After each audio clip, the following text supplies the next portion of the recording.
righty.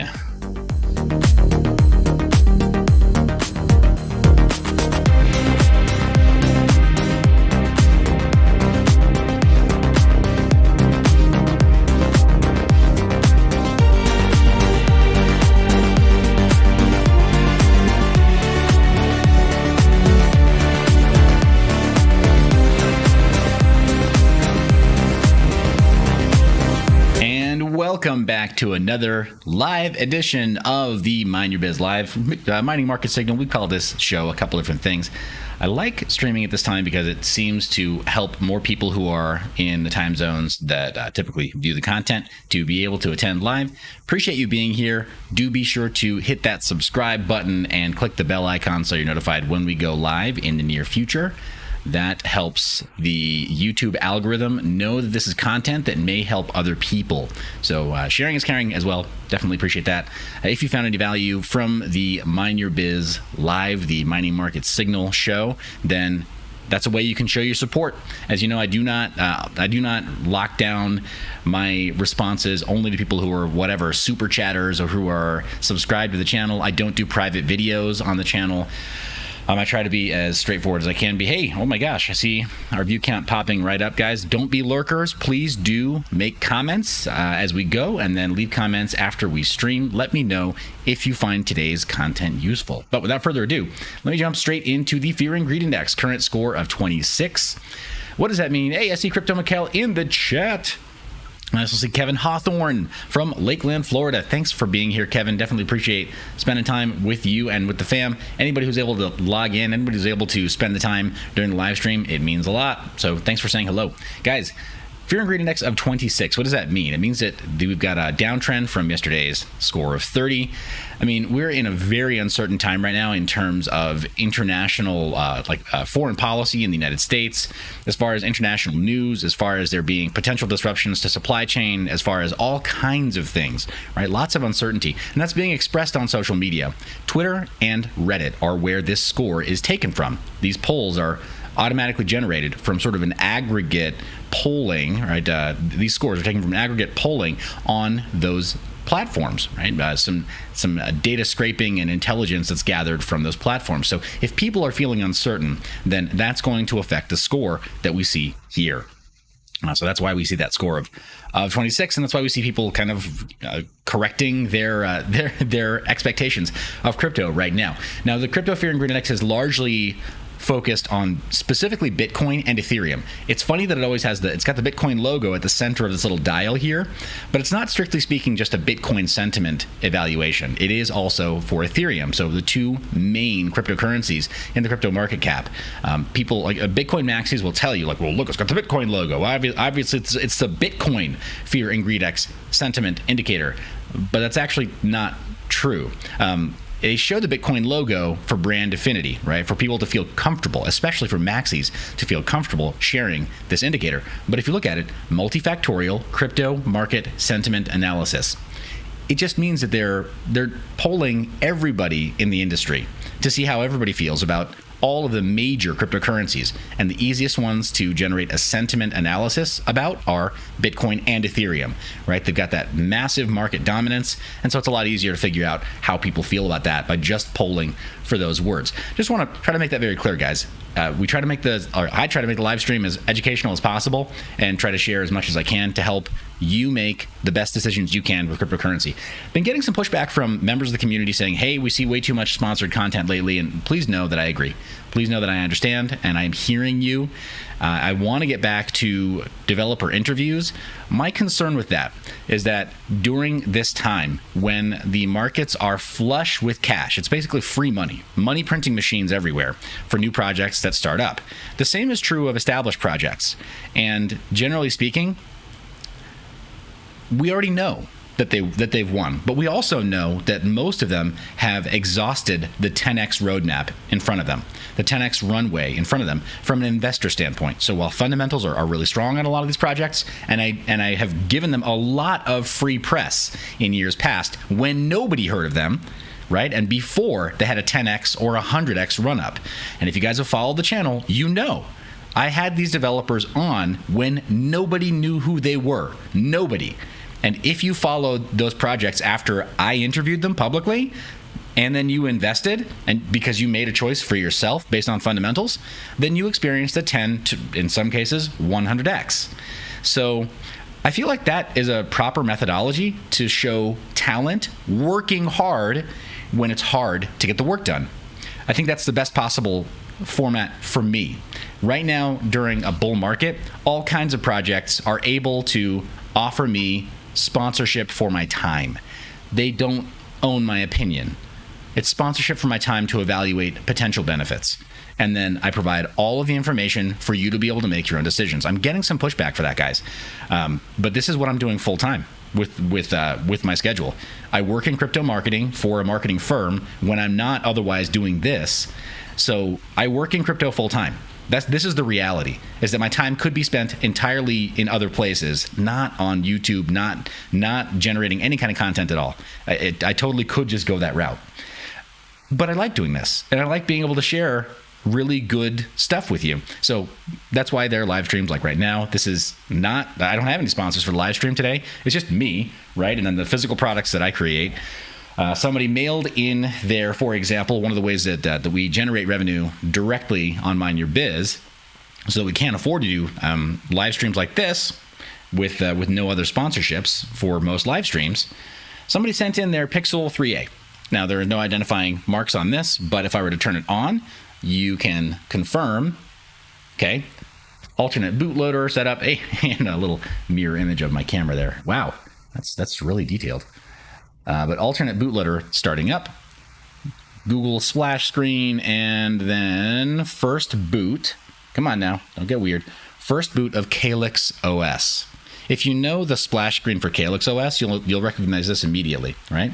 But first boot for Calyx OS. I'm gonna try not to show off everything in the room. But there you go, first boot, very first boot. This is being, turned back off, powered down. And this is being reconditioned for a community member that just said, I've already got a Pixel device that I like. Could you just flash it for me? I said, yeah, sure.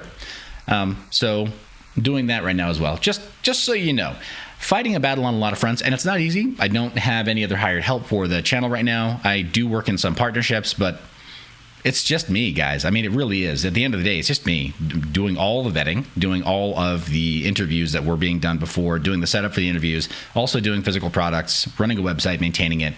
I have been wearing a lot of hats with the mineyourbiz brand. So, please don't misunderstand. Please don't misunderstand. I'm not here to strictly to shill. But I do like doing the channel, and part of what pays the bills is doing some sponsored content. And when there's more sponsored content available that isn't a complete fail in the vetting process, more often than not, I'm going to cover some of that stuff. And I'm going to tell you that I'm covering something that is sponsored content. It's just, this is just how it's going to be. So I understand that may seem distasteful. There are some people who say well, if you don't starve to tell us exactly what your market analysis is all the time, then we won't trust you. Okay, cool. I'm not a trader though. I told you guys I'm not a trader, and I'm not a full-time investor either. That's not ever what I've been. I do some consulting work as well. Somebody hit me up to ask about a new multi-megawatt installation for a mining farm, but I actually can't spare the time to fly across the country to go help them scope out all of the requirements for that facility either, because then I wouldn't be able to make content. You see the catch-22? I'm kind of on a hamster wheel here, guys. I love doing this, but in order to continue doing it, I have to monetize it. That's the reality. The difference is I'm going to be very transparent about it with you, right? I'm not going to not disclose that something was sponsored content. So if you get angry that I do disclose it, question your values, not mine, because I'm being transparent about it. Okay, very serious moment from Mind Your Biz there, guys. But I try to keep it real with you. I really do. I try to keep it as real with you as I can. But if you got complaints about me doing the occasional sponsored content, look, I'm sorry. You want me to do a separate kind of a playlist just for that stuff? Because I can do that. Or acquire a separate channel just for that stuff, because I can do that too. That's just as easy for me. When I polled the community about taking on a separate channel, I largely got pushback. I got some people also in the space who, I don't know if it was jealousy or something, or they had a problem with me maybe acquiring a second channel, said well, why would you do that? Well, because I keep getting pushback about doing sponsored review. Guys, the bottom line is, it seems like no matter what you do in life, there's always somebody who comes along and just reminds you, right, this is the internet, and so you have an opinion, huh? Cool, you're wrong. I just disagree with you. So, guys, I mean, I could go rogue and be like, all right, well, I'm going to do everything do it my way. I'm not ever going to tell anybody, not going to disclose anything ever at any time about what I'm doing or whether or not things are sponsored, because in certain aspects of crypto, it's an unregulated market, and you don't have to, according to SEC rules, for certain things. But I do anyway. So again, if you have a problem with it, I'm not understanding. I'm not understanding how there's such a conflict there. Core Visual is saying, what up? Right here in the ABQ. Nice.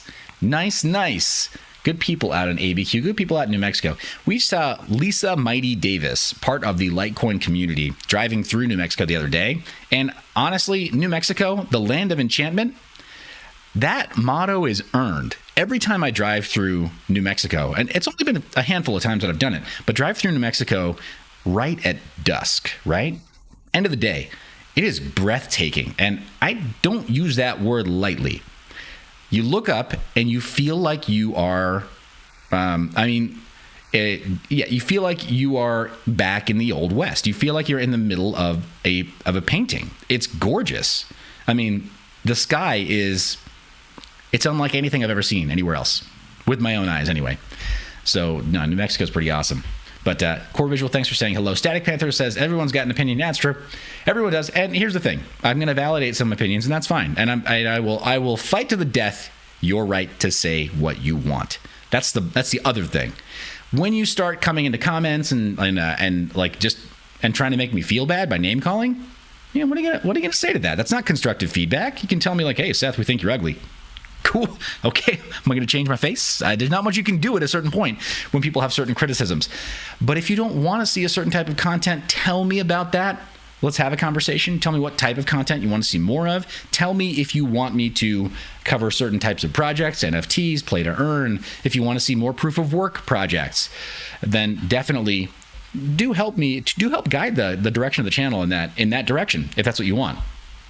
But if what you tell me is, look, we only want you to go back to strong fundamental analysis in the middle of a bull run, I'm just going to call a spade a spade. That's almost impossible.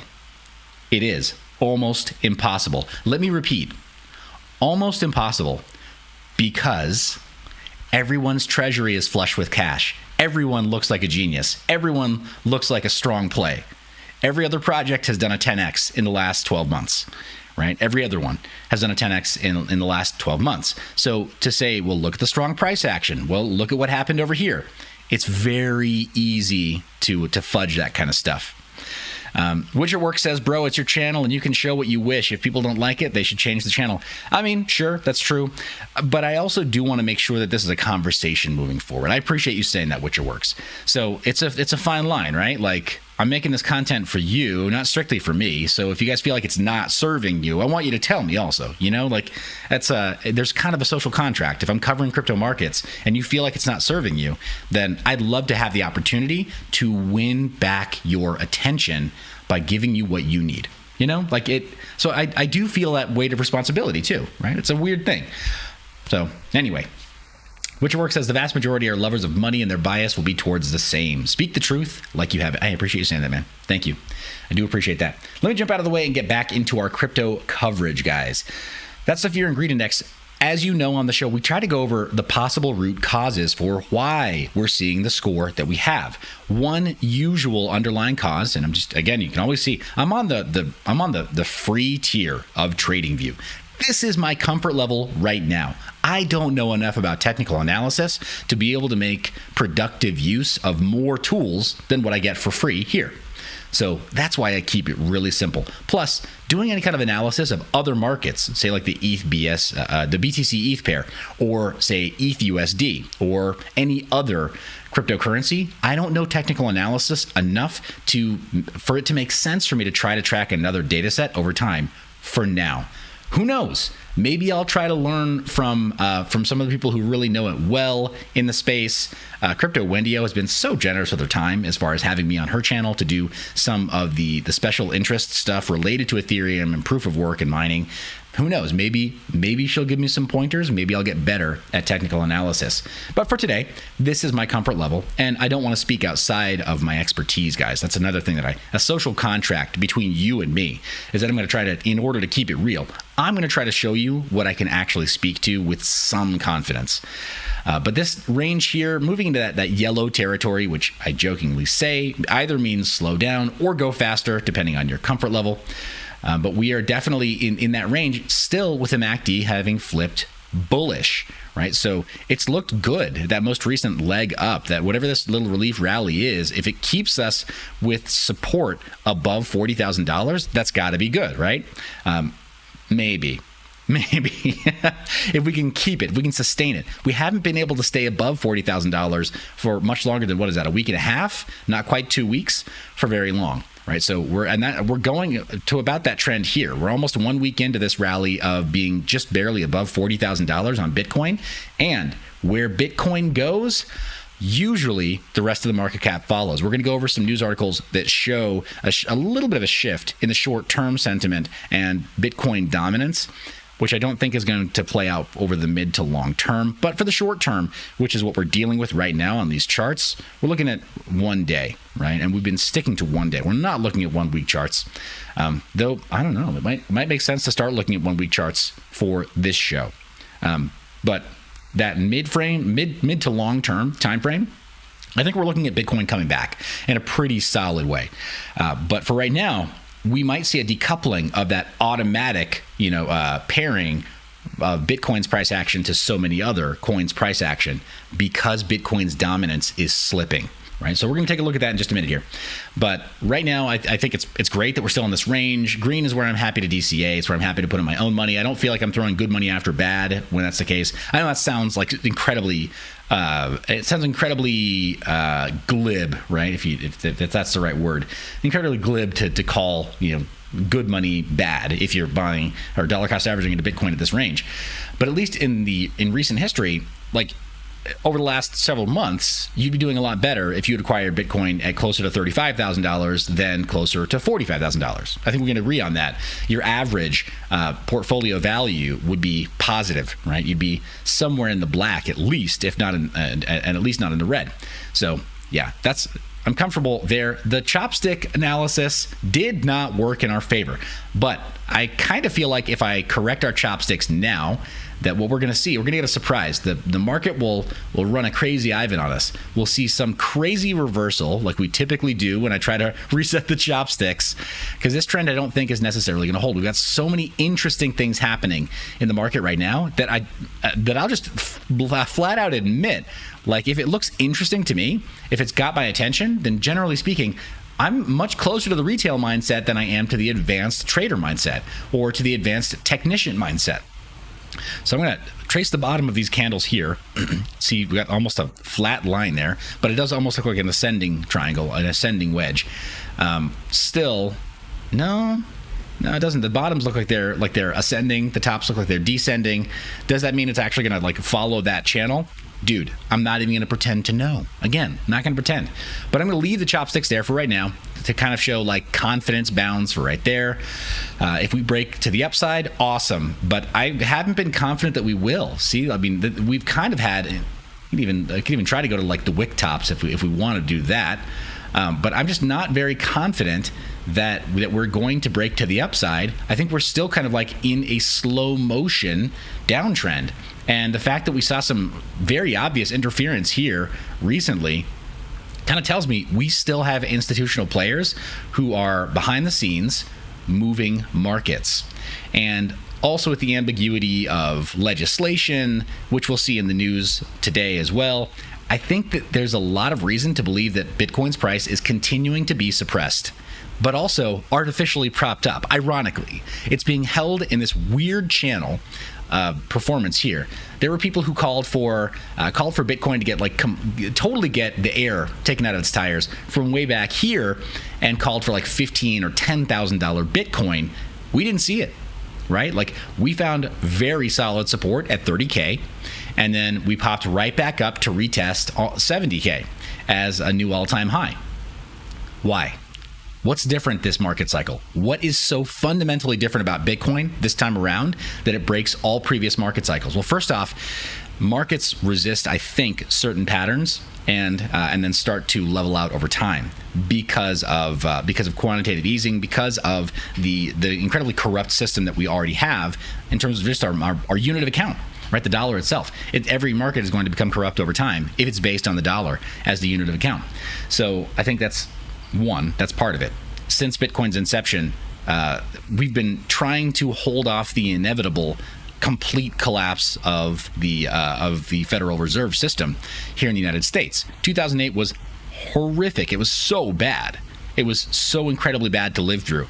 And it's funny that there's so many young entrants into the cryptocurrency markets who were like teenagers back then, and they don't remember living through that because they weren't working or trying to support themselves. There was a generation of people who just got like the rug pulled out from under them during the financial meltdown of 2008.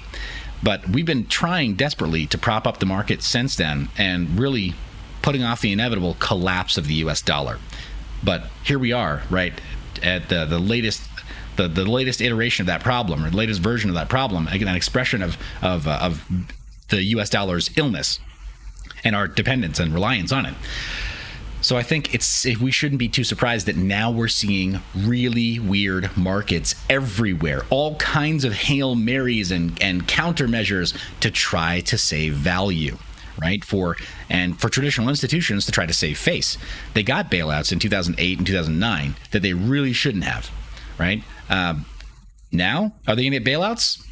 Probably, maybe. Will the people stand for it? Probably not. But if the institutions can get in on cryptocurrency like Bitcoin, can they cut us off at the pass? Yeah, they can, because they can then issue paper derivatives of Bitcoin, and they can control on and off ramps.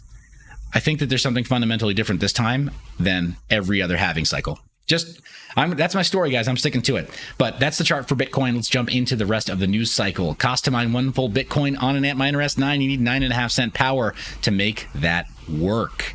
Let's check. Oh my gosh. Got the comment section moving. The Deadwood is in the chat saying 32 smash. Thank you, sir. Let's see. Witcher Works is also chiming in. Hey, the Deadwood, thank you for calling for the like button to be smashed. Definitely appreciate that, guys. Please don't just lurk. I know that it's a good time of day to get a lot of people in on the live stream, and I think that I've got a dedicated stalker. I keep on this keeps happening, but appreciate those likes coming in as well. Witcher Work says, I thought my chat was broke, but people are probably just listening. Yeah, I mean, it could be. It could be, guys. We do have some people who tune in just for the podcast quality of this show. I've stopped running music in the background, and I try to describe what we're looking at on screen as well as I can, so that it can be listened to podcast style. So you may be right. The Deadwood, oh Lord, they want to send us back to the 30s today with all the fiat printing. Yes, they do. That's the problem. As soon as they get their hands on more Bitcoin, they're going to start issuing paper for Bitcoin too. And I think that's why we're seeing all that weird price suppression and manipulation, both sides, right? So Witcherwork says, once the layer 2 network takes on Bitcoin, the value is going to drop by a huge margin. Yes, absolutely. Thank you so much, guys. Unpopular opinion, but I think possibly true. Lightning Network and all layer 2s for Bitcoin are proof of stake. They're actually proof of stake, all right? Because you're doing a staked lockup of the circulating coin supply. So you can frame it as proof of stake, the proof of stake layer for Bitcoin.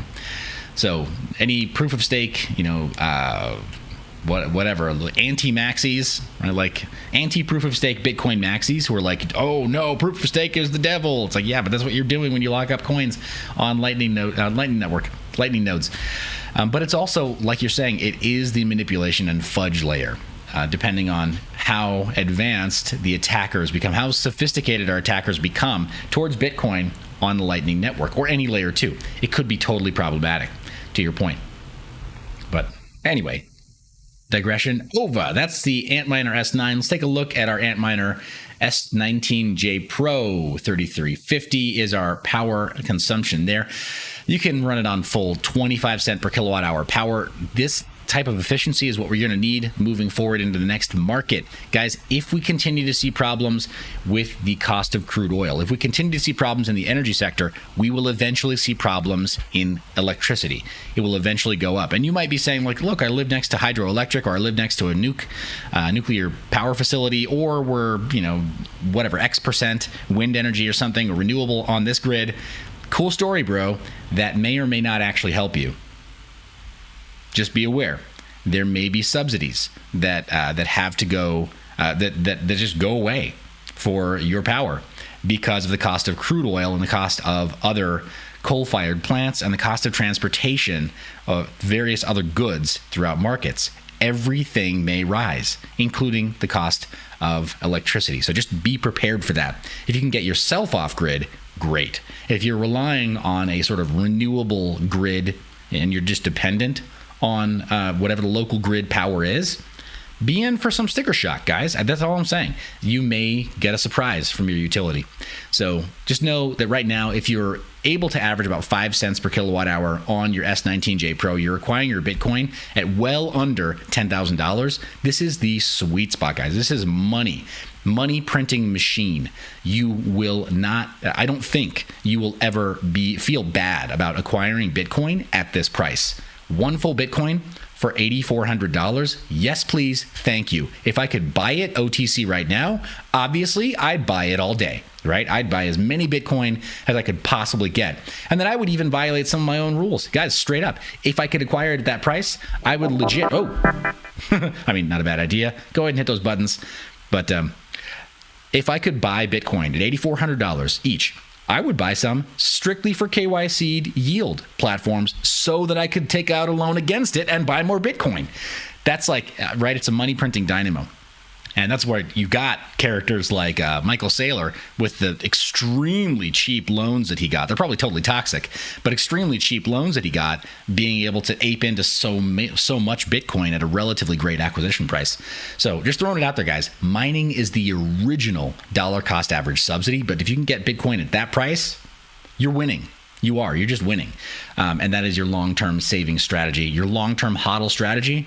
Just fine, I think, if you're acquiring at that price.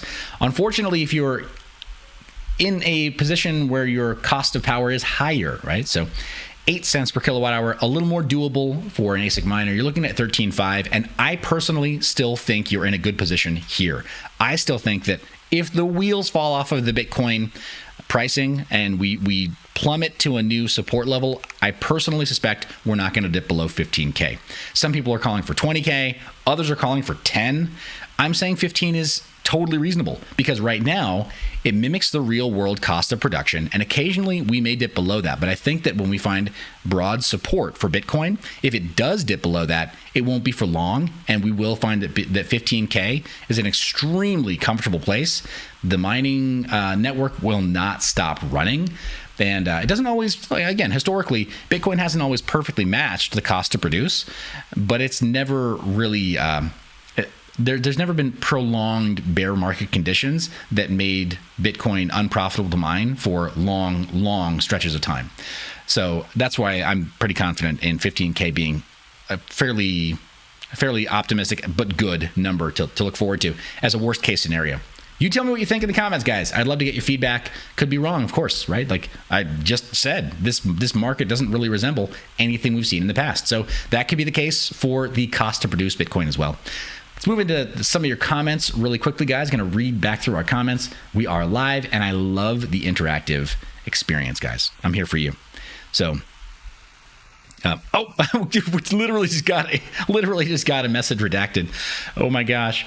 Butcher Work says, do you think Bitcoin mining is still feasible if you can handle the electric output via solar? I'm worried about the layer 2 myself and don't want to jump in if it will be for naught. Thanks. Well, let's see. The Deadwood says, this chat is for Seth's hard work. Appreciate that, man. Thank you. I really do. It means a lot that you're here spending time with me. The Party Farm says, Trump did say he wanted to make America great again, as in 1930s great.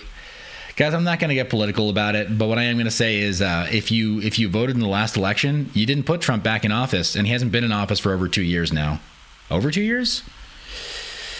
Yeah, just over 2 years. So I really don't know what you're on about. Got 2 years of the market expressing its current conditions and the international relations souring under the current administration. So I don't understand what Trump has got to do with anything. Yeah. So, hey, the Deadwood says, did the redact not to be rude to Seth. Thanks, man. Appreciate that. So yeah, Party Farm. I mean, whatever. Like, I absolutely respect your right to your opinion, but I don't understand what Trump has to do with the current administration that has been in place for just over 2 years now, making the poor choices that they've made on their own. Yeah, I don't understand. So maybe you can help me. Maybe you can help me understand what it is you actually mean instead of just, making it political and a little bit non sequitur there. But yeah, guys, we're caught up on our chat. Do appreciate you sharing. Do appreciate you being here live. But yeah, the Deadwood says it's derangement to those that can't let go. Yeah, I don't get it. That guy keeps living rent free in some people's heads. Not mine. Whatever. He was president. He did whatever job he did, and he is no longer president. All right, guys. News cycle. We got on trust nodes. DeFi will disrupt finance. 44% of bankers say. Well, it's a little more complicated than that. They went through a survey that showed there are a significant portion of bankers that don't really know what DeFi is or aren't really into cryptocurrencies. Apparently, 58 large institutions were surveyed in the top 15%. So 54 mid-sized banks, 93 smaller banks, including some credit unions. Only 25% of them are even somewhat or very familiar with blockchain. So there's not really much. It's really not many bankers get it. And what's even more scary is if you talk to somebody who works at one of these institutions, if you ask them how the current fiat system works, they can't tell you. They don't know. I have a friend who thankfully I was able to kind of like convince over some time to get out of banking and into InfoSec. Super proud of this friend of mine. I can't name names, guys, for their OPSEC purposes, for their own privacy. But I'm super proud of my friend. Went from working a dead-end banking job at a credit union to now earning double what he's ever earned before in his life, historically, working in InfoSec. So for him, it's like he got the brass ring. Finally, he reached for it, he got it. But I remember talking to him about cryptocurrencies and about Bitcoin, even about just like dollar cost averaging through the bear market from 2018 to 2019. And he was trying to get out of that job, but saying, all right, informally, I want you to ask any one of your coworkers. I want you to ask any one of your managers how our fractional reserve system works, how the Federal Reserve issues notes, how you're insured, what backs up the value of a dollar, how does it work, how do we know it's stable? He couldn't answer. He couldn't find anybody at his job who could answer. So kind of over time, orange pilled him, which I think is important still, guys. You don't have to be like 100% Bitcoin maximalist to just get that sound money matters.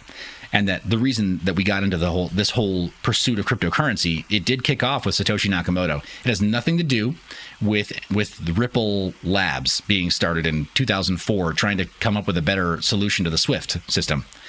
No. That's not what kicked off the cryptocurrency revolution at all. Not at all. Sound money and XRP, Ripple, Net, all that. It doesn't solve the sound money problem. Bitcoin does with provable scarcity. And so talking to people who work at these institutions, if you can get them on board with that concept, right, where it's like, hey, what was the major value proposition of gold? And not bimetallism, gold versus silver, not creating fixed ratios of gold versus silver. There's a long, rich history over hundreds of years about how currency works versus money. And they don't know that. There's no history test assigned to people who work as a teller at a banking institution. They can remain blissfully unaware, totally ignorant to how money works, how hard money works, and what the properties of sound money are. And just sit there and do their job, be good little order followers, and not think critically at all about the damage that they're actively doing to people's lives by participating in that system. Because it's an inherently, I'm just going to say it, it's an inherently evil system. It's designed to keep, it's designed to stratify society, right, into two castes of elites and into just everybody else. Basically, there's not really meant to be a middle class, and the financial system has been very much an integral part of that. But yeah, these people, they don't know. You talk to them, ask them any question about like, okay, what backs up the US dollar? They don't know. You ask them, hey, why is there a travel rule for the amount of cash I can take out of the country? They don't know. You ask them, when they ask you, you take out more than a certain number of thousands of dollars from your account of your money, and they're required to ask you, why are you taking out this money? If you were to ask them, why are you asking me? They can't tell you. They don't know. It's not that they won't tell you, it's that they don't actually know. They'll say, well, it's just, it's a required question after a certain limit. I'm supposed to ask you. Says who? According to what regulation? According to what legal precedent? Like, why am I required to tell you, a minimum wage earner behind a bulletproof glass shield, why am I supposed to tell you that? Like, this situation looks absurd, doesn't it? That you earn minimum wage to sit behind a bulletproof glass shield, and you have to record an answer from me about how I'm going to use my own money. It's silly, isn't it? When you think about it, it's a very, very silly situation. It's totally absurd, and they can't answer why. So yeah, I'm not shocked that a survey like this would reveal that very few people actually understand cryptocurrency either. They don't understand their own industry. Why would they understand cryptocurrency? So they say 68% have not looked into blockchain at all, while 18% have started investigating, which I think that's probably even a little bit generous. They continue to go through the findings of this poll. They say 44% of bankers are of the view, and this is, I think, of the ones that actually know about cryptocurrency. So 44% of 25%. So we're looking at a very, very slim sliver of the financial institutions that are out there and people who run them. So they are of the view that DeFi has moderately high or a very high potential to disrupt the incumbent financial institutions. That being the survey respondents themselves. A respondent from a large institution says, smart contracts may ultimately disrupt the loan delivery, trading, and title business, the LOS. We need to see how the user interfaces and customer experiences change and make sure the cost reductions can adequately improve in both areas. Well, I'm here to tell you, obviously the cost reductions can. The fraud prevention, I don't think will go up all that much right now. So titles and so loans and title for real estate, for example, and and title recording is currently right now, it's plagued by wire fraud still to this day. Wire fraud is a cost of doing business, and it is massive. I mean, in some cases, it's larger than the market cap of several major cryptocurrencies, right? Top 100 cryptocurrencies. It's just in wire fraud within real estate. That one little subset of investing and financial transaction settlement. So for them to be like, well, the user experience has to get better. It has to get better. It's like, dude, how's this for user experience? Don't let billions of dollars get stolen. Is that an improvement? Can we agree that would be an improvement to the current financial system as it relates to real estate, titles, and loan? Would that be okay if your personal clients didn't lose hundreds of thousands or millions per year? Because I know one real estate agent, the person who actually sold us both of our homes. We loved her that much. We used her again. And then referred every single one of my siblings, actually, and my mom, all bought through this real estate agent. But she admitted, oh yeah, I know somebody who lost $150K on this title.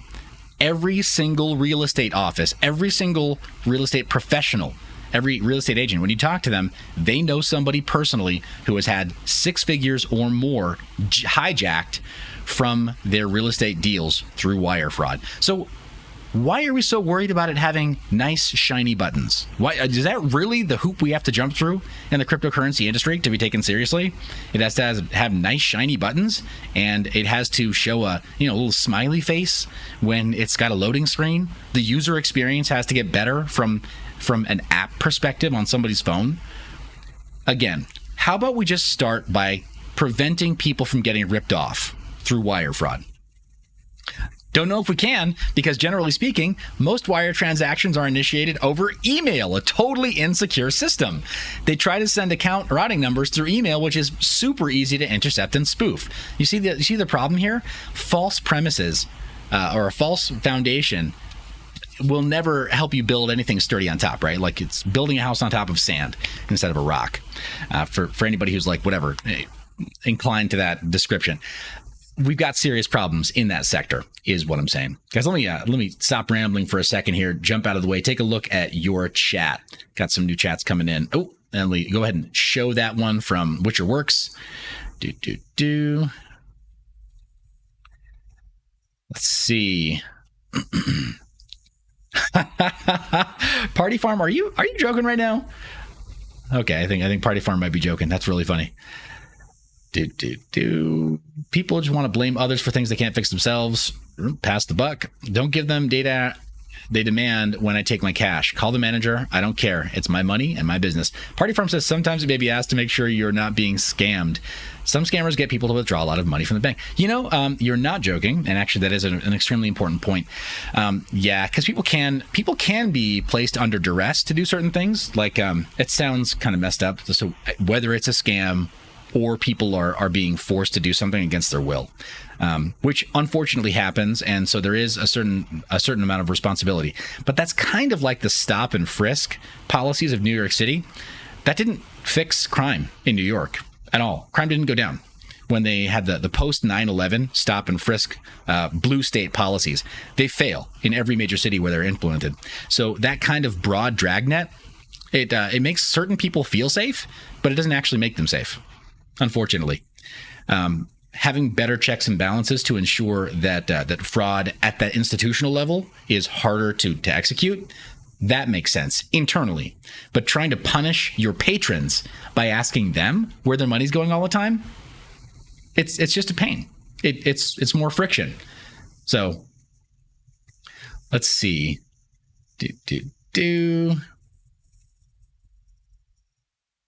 Let's see. The Witcherworks says the problem is they purposely put morons on stage. If someone like me or you, Seth, were there, we would quickly be removed from the stage.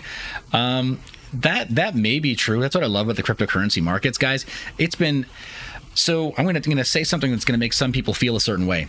My experience with the BitBoys team, Ben Armstrong and his entire team, has been nothing but positive.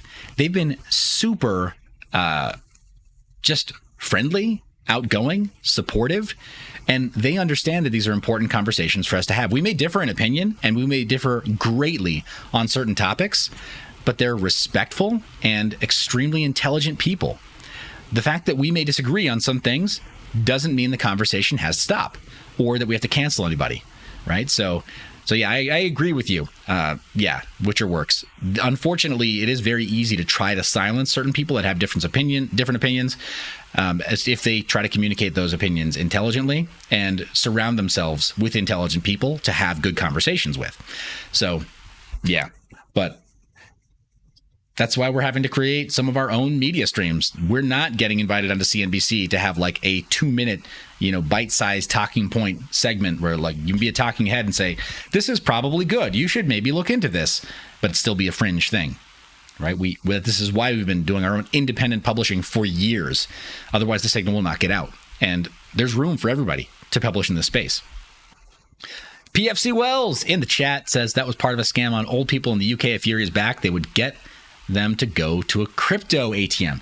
Crypto ATM, I understand. Yeah, I do get that.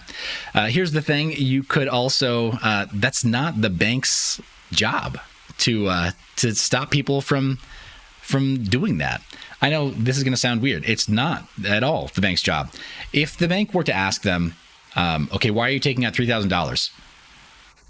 Maybe you want to buy a used car. You're going to need a lot more than $3,000, aren't you? Like, if you want one that doesn't suck. So they ask you at whatever, $2,000 or $2,500, which, by the way, before long is not going to seem like very much money, if we're being honest. If Dollar Tree has moved everything to $1.25, then $1,000 ain't worth what it was either. So, yeah, the banks, I don't think that they're heavy dragnet.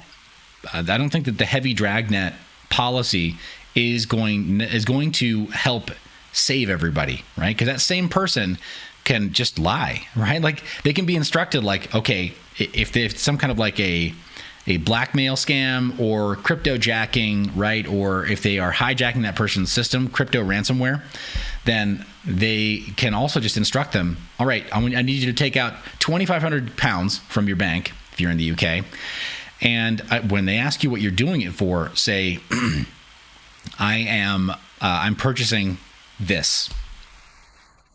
Done. You're now 2 steps ahead of whatever that dragnet is. And it's not that hard to do. Social engineering attacks are still what's going to get ahead of the cryptocurrency markets, and cryptocurrency as a broad form of payment. That's what's going to be our undoing in the future, right? Like we can have the encryption going. We can use password management. We can use multi-factor authentication. All that stuff can be in place, and we're still going to have social engineering attacks. It's not going to change. And so we can't save everyone. And it's not banks' job to pretend to save everyone by questioning you about having your own money. Because maybe you're not getting hijacked. Maybe you don't have crypto ransomware on your computer. You just want to go buy something, right? Maybe you literally just want to go to Las Vegas for a weekend, and you're like, all right, what am I going to need in cash? More than what they'll ask about, right? Like maybe even more than a daily limit. And then they're going to need to call over a manager and ask you, why do you want that much? Well, maybe you've got a problem too. This is it. I don't gamble, but maybe you got a problem. So you're like, all right, I really want to bring $50K with me in cash to Las Vegas. Fine. If you have a gambling problem, whatever. It's still not the bank's job to dissuade you from doing it. Maybe you've got a drinking problem. Again, I'm going to sound almost heartless here. I really do wish you well. Seriously, go to a 12 steps program. Just do it. If this actually describes you. I don't want to be irresponsible here. If you actually do have a gambling or a drinking problem, I'm making light of it right now to illustrate a point, but please do go seek help. I'm not trying to make fun of anyone's personal addiction or problem. If you are triggered by this, I'm being dead serious right now. If you are triggered by me mentioning these things, go get help. Okay? Seriously. If it means we can't be friends anymore even, I will sacrifice that relationship, but go get help. Still, it's not the bank's job to force you to change. If we have a relationship, I can tell you, hey, go get help. But it's not the bank's job to be like, okay, you're going to go whatever. You're going to go for 2 weeks of debauchery and wherever. Maybe you want to go to Monaco. Maybe you want to go to Miami because everybody loves partying there. Maybe you want to go to some other party town here in the United States, and you're taking out $50K cash. Gosh darn it, because that's how much you're going to spend on this bender. It's not the bank's job to know. It's not at all their job to know that you're going to go to like a bunch of dive bars and waste $50K on hookers and blow. That's not their job. Their job is to serve you the cash. Their job is to click their heels and say, will that be all, sir or ma'am? Great. Have a nice day. Now, GTFO from my face. That's my money. Really, it kind of is that simple. So anyway, again, guys, not to make jokes. Again, like if you got the problem with hookers and blow, go to NA, right? Like really, go seek help. But the bank's job is not to tell you how to spend your money. It's to guard your money for you and then give it to you as you need. If they didn't fail at this so badly, we wouldn't have even gotten Bitcoin in the first place. So just be aware. Yeah, Witcher Works says everything in our system is about consent. This is why they create huge end user license agreements that they know people won't read. You'll be amazed if you take the time out to read these things and see what they do. Yeah. Oh my gosh. Yeah. I mean, if Sin City Grower 702 is in the chat having a chuckle. I see some laughy face emojis. Yeah, the Sin City Grower gets it. There's a fine line, right? There's a fine line between vice and illicit activity, illegal activity, right? Like if you're in Sin City and you're I mean, that's your everyday, right? You're rubbing elbows with vice every day. The bank does not have a say in that. Party Farm is going out of their way to Google very quickly. It says, apparently the bank has to ask these questions by law. The teller is required by law to ask these questions. To complete IRS Form 8300, if you withdraw 10K or more, they have to submit a form to the IRS. Great. Over 10K, that's true, because that's part of the travel rule. So let's walk that back. $9,999. I promise you, if you go to your bank, they'll still ask you this question. Even though by law, the one you just looked up, they don't have to. They'll still ask you. Go try it out. Pull out the cash and then bring it right back. Just redeposit it. Just for kicks. Do a social test. See what they do. See how they change in their behavior towards you the next time you come in. You won't like it. It's not good. It's not a good experience. And they're not actually protecting you. They're protecting themselves from regulatory problems. So, but yeah, to your point, 10 grand, it's a lot. It's a lot in one transaction.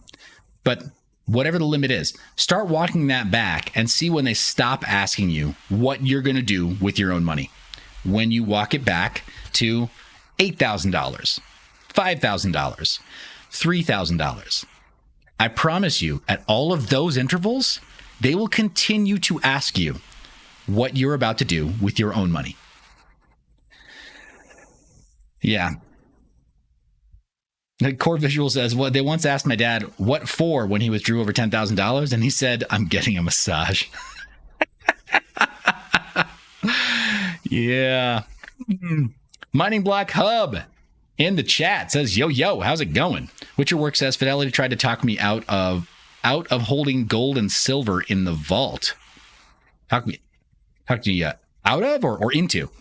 Because I think holding gold in their vault, it's a no-go. Guys, that breaks the value proposition of precious metals for me. And I'm not a gold bug. Not by any means, but I am something of a prepper, right? I love the prepper mindset, and I'm moving more towards that over time. So, like, I've got things that I need. I'm happy as far as some preparation for things that I need. If we had a grid down situation, I'm okay. Don't come knocking at my door, because if I don't know you, if the rule of law is upheld where I live, they'll let me do bad things to you if I don't like you. If you come visiting unannounced and I don't trust you or think you're a threat, I can do really bad things to you. So don't come trying to borrow my preparation supplies. I'll put it that way. And definitely don't try to borrow them by force, because it'll be matched and probably exceeded. You will lose. So I feel pretty good about that. But with precious metals, gold and silver, I like some of the prepper mindset of like, okay, yeah, have some of that. It's probably not going to be what saves your life or saves the economy at some weird dystopian future, but it wouldn't hurt to have some, just like how it doesn't hurt to have some food stored, right? Food storage is not a terrible proposition. I mean, you got to eat every day, right? So you're going to eat through food anyway. Why not buy a few grocery cycles in advance? Even just a 2-week supply in advance is good. So, yeah. Hey, Mining Block Hub is asking, sorry, do you mind me asking, is that a green screen or software app? I need to do the same. I love that you asked. Mining Block Hub, if you're and I apologize, I don't know you very well, man. I want to look up your channel after I stream today. But if you're a GPU miner, then you're going to need an NVIDIA card for this software. This particular software that I'm using is the NVIDIA Broadcast Studio app. And so my current system is on Windows. I prefer Linux most of the time, but there's some driver support issues with certain kinds of cameras and things. I'm on Windows, and I'm using the NVIDIA Broadcast Studio app, and it's doing this without a green screen. It's really pretty good. I've got something that's kind of round, so it mimics the shape of my head, but you see it automatically centers my face, and it does, I think, probably a good enough matte extraction of the rest of me to show a backdrop. And I haven't rotated it out from this backdrop for a while, but yeah, great software. It also does a bit of denoising for the microphone, so it's just great for broadcast. You really should try it. Like once I started using it, I was like, oh my gosh, like all I needed was an NVIDIA card and this. Done, no brainer. So it's so easy. Anyway, PFC Wells, say less, dude. Yeah, no, you're right. Yeah, I probably need to. Yeah. So let's see. Jump back into some of the comments. Witcherwork said they try to talk me out of it because they know if I request it, they have to give it up. Wow. And he says, I did it with money that is in my 401k. Can't touch it anyway without a penalty, so might as well get them sweating. They don't want people to buy real gold and silver, even if they hold it. Jeez, really? Yeah, those calls on gold and silver, because they can't fudge it the way they can do with other fractionally reserved stuff, like, fiat currency. It's worthless paper. They can keep a digital ledger and say that they have so many reserves, and then FDIC will make sure that they've got, that they'll back them up if there's a certain call for insured accounts, right, up to that limit or whatever. But I mean, people who are real estate investors and stuff, there's only so much relief that they'll get. There's a reason that they continue to rotate their value into real estate doors, because FDIC is only good for $250,000. And so if they're up by like $5 million, what good is a bank going to do them? Nothing. It's a drop in the bucket. They're going to be screwed if they have some kind of a major theft event or problem, right? They can't just walk in and say, I want all my cash right now. Give me $5 million of my cash because I'm withdrawing my account. They can't support that. And yeah, so they don't like anybody being able to call the value that they have held there. So yeah. Hey, mining block, if you see that every now and then, it's gonna correct my head position to kind of center up my body in frame. It's kind of cool. I really like the software. But yeah, I've a lot of talking head here, guys. Let me jump back into some of our news items right here. That's one of the other articles that we had that's affecting, I think, some of the price right now, is that you have some of these opinions. I do think there's a lot of room for improvement here, though, especially with loan delivery and trading, the title business. I think when they talk about it being like, oh, well, UX has to improve, bruh. Just don't let people get scammed in wire transfer fraud, and you will have improved the outcomes vastly.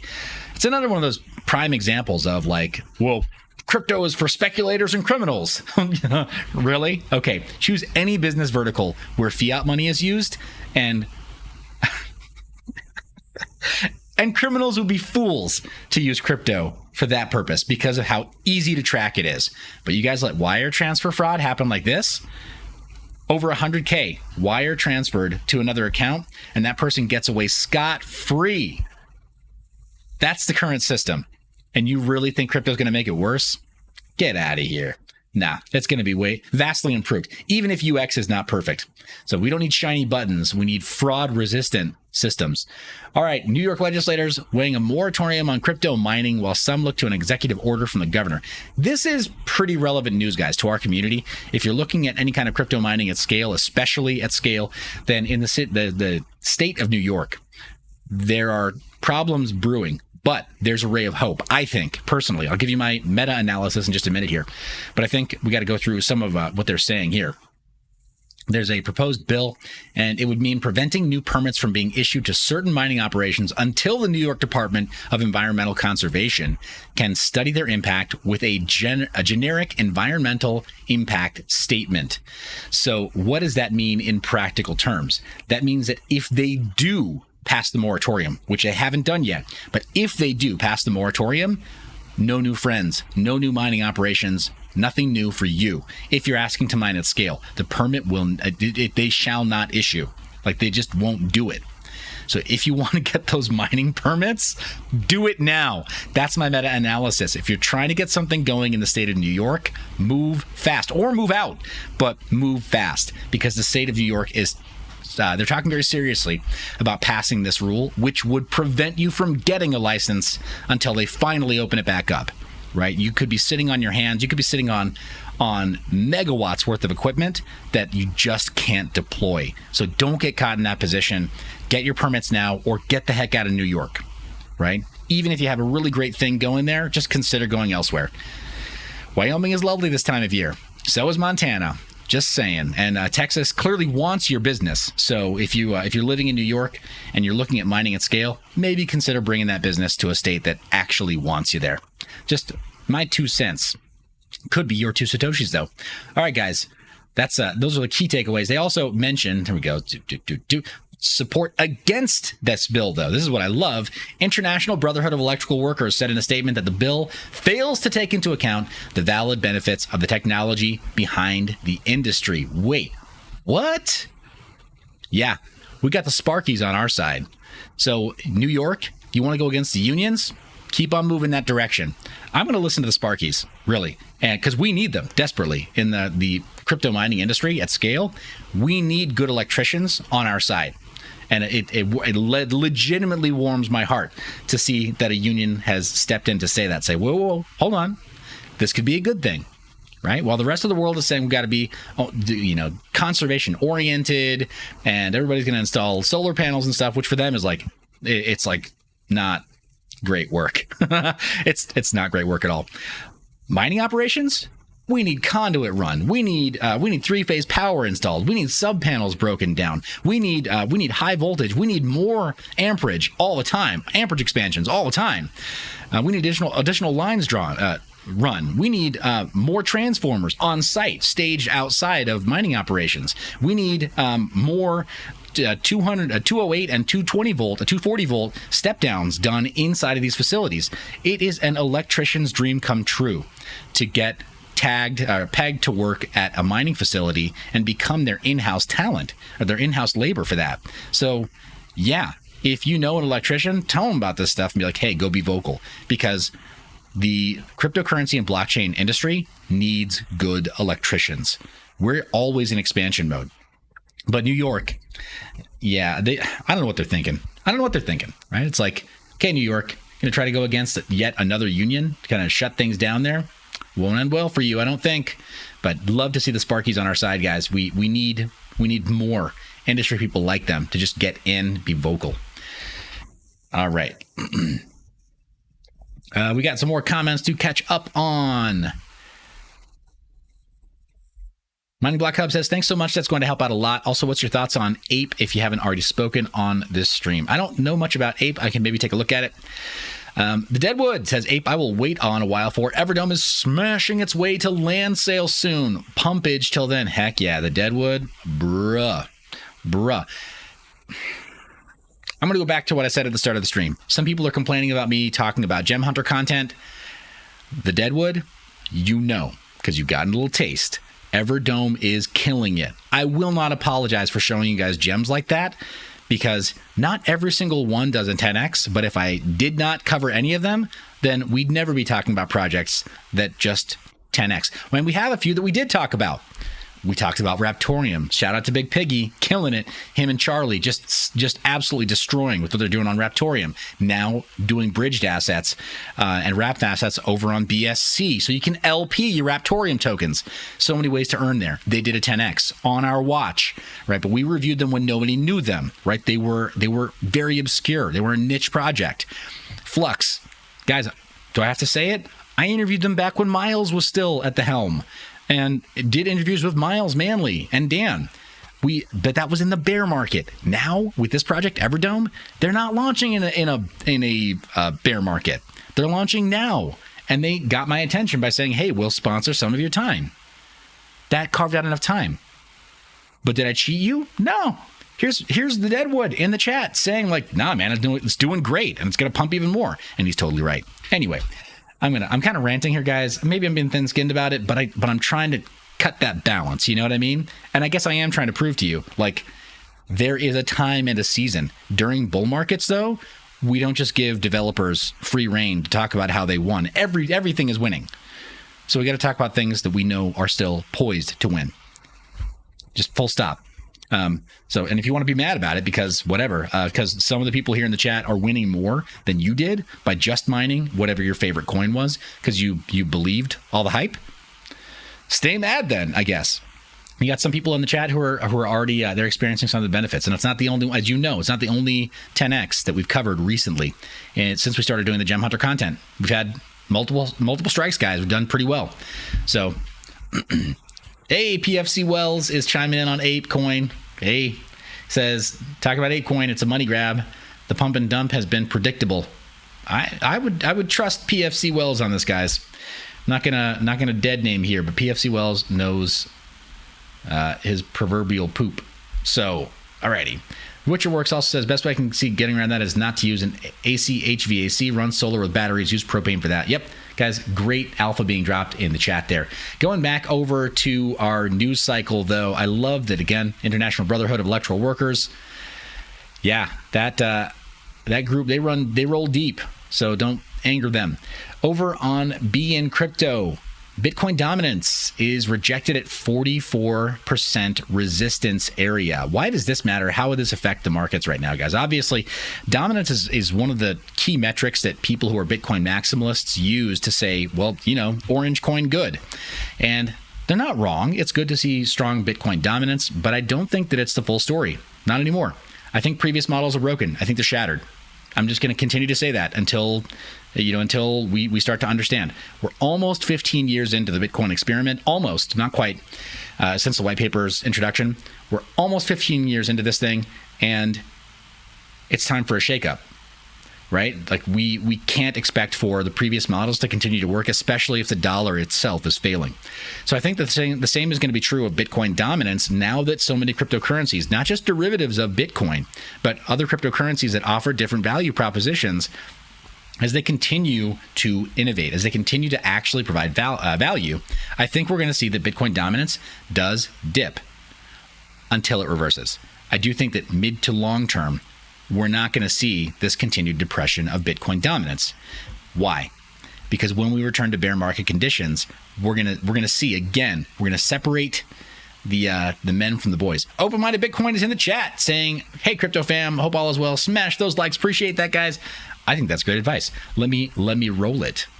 Do all the things. I even got a little bit of music for you guys. Yeah. So. Yeah, appreciate you saying that, open-minded Bitcoin, guys. Thank you. All the clicks count, and it does help. It does show support. It does help YouTube know this is content that could help people. But that Bitcoin dominance, I think we are going to see things kind of...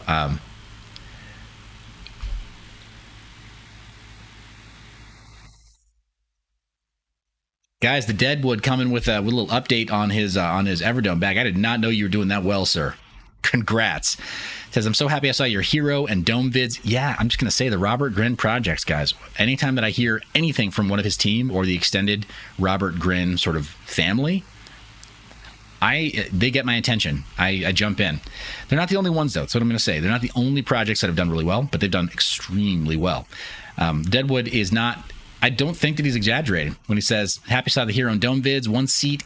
My one seat in dome is up 61x. Yeah. Mining Block Hub calling for a like smashing. Do it, guys. You can do it. He's giving you great advice there. But yeah, guys, Bitcoin dominance dipping below 44%, I think it is not a problem, is what I'm saying. It really isn't a problem.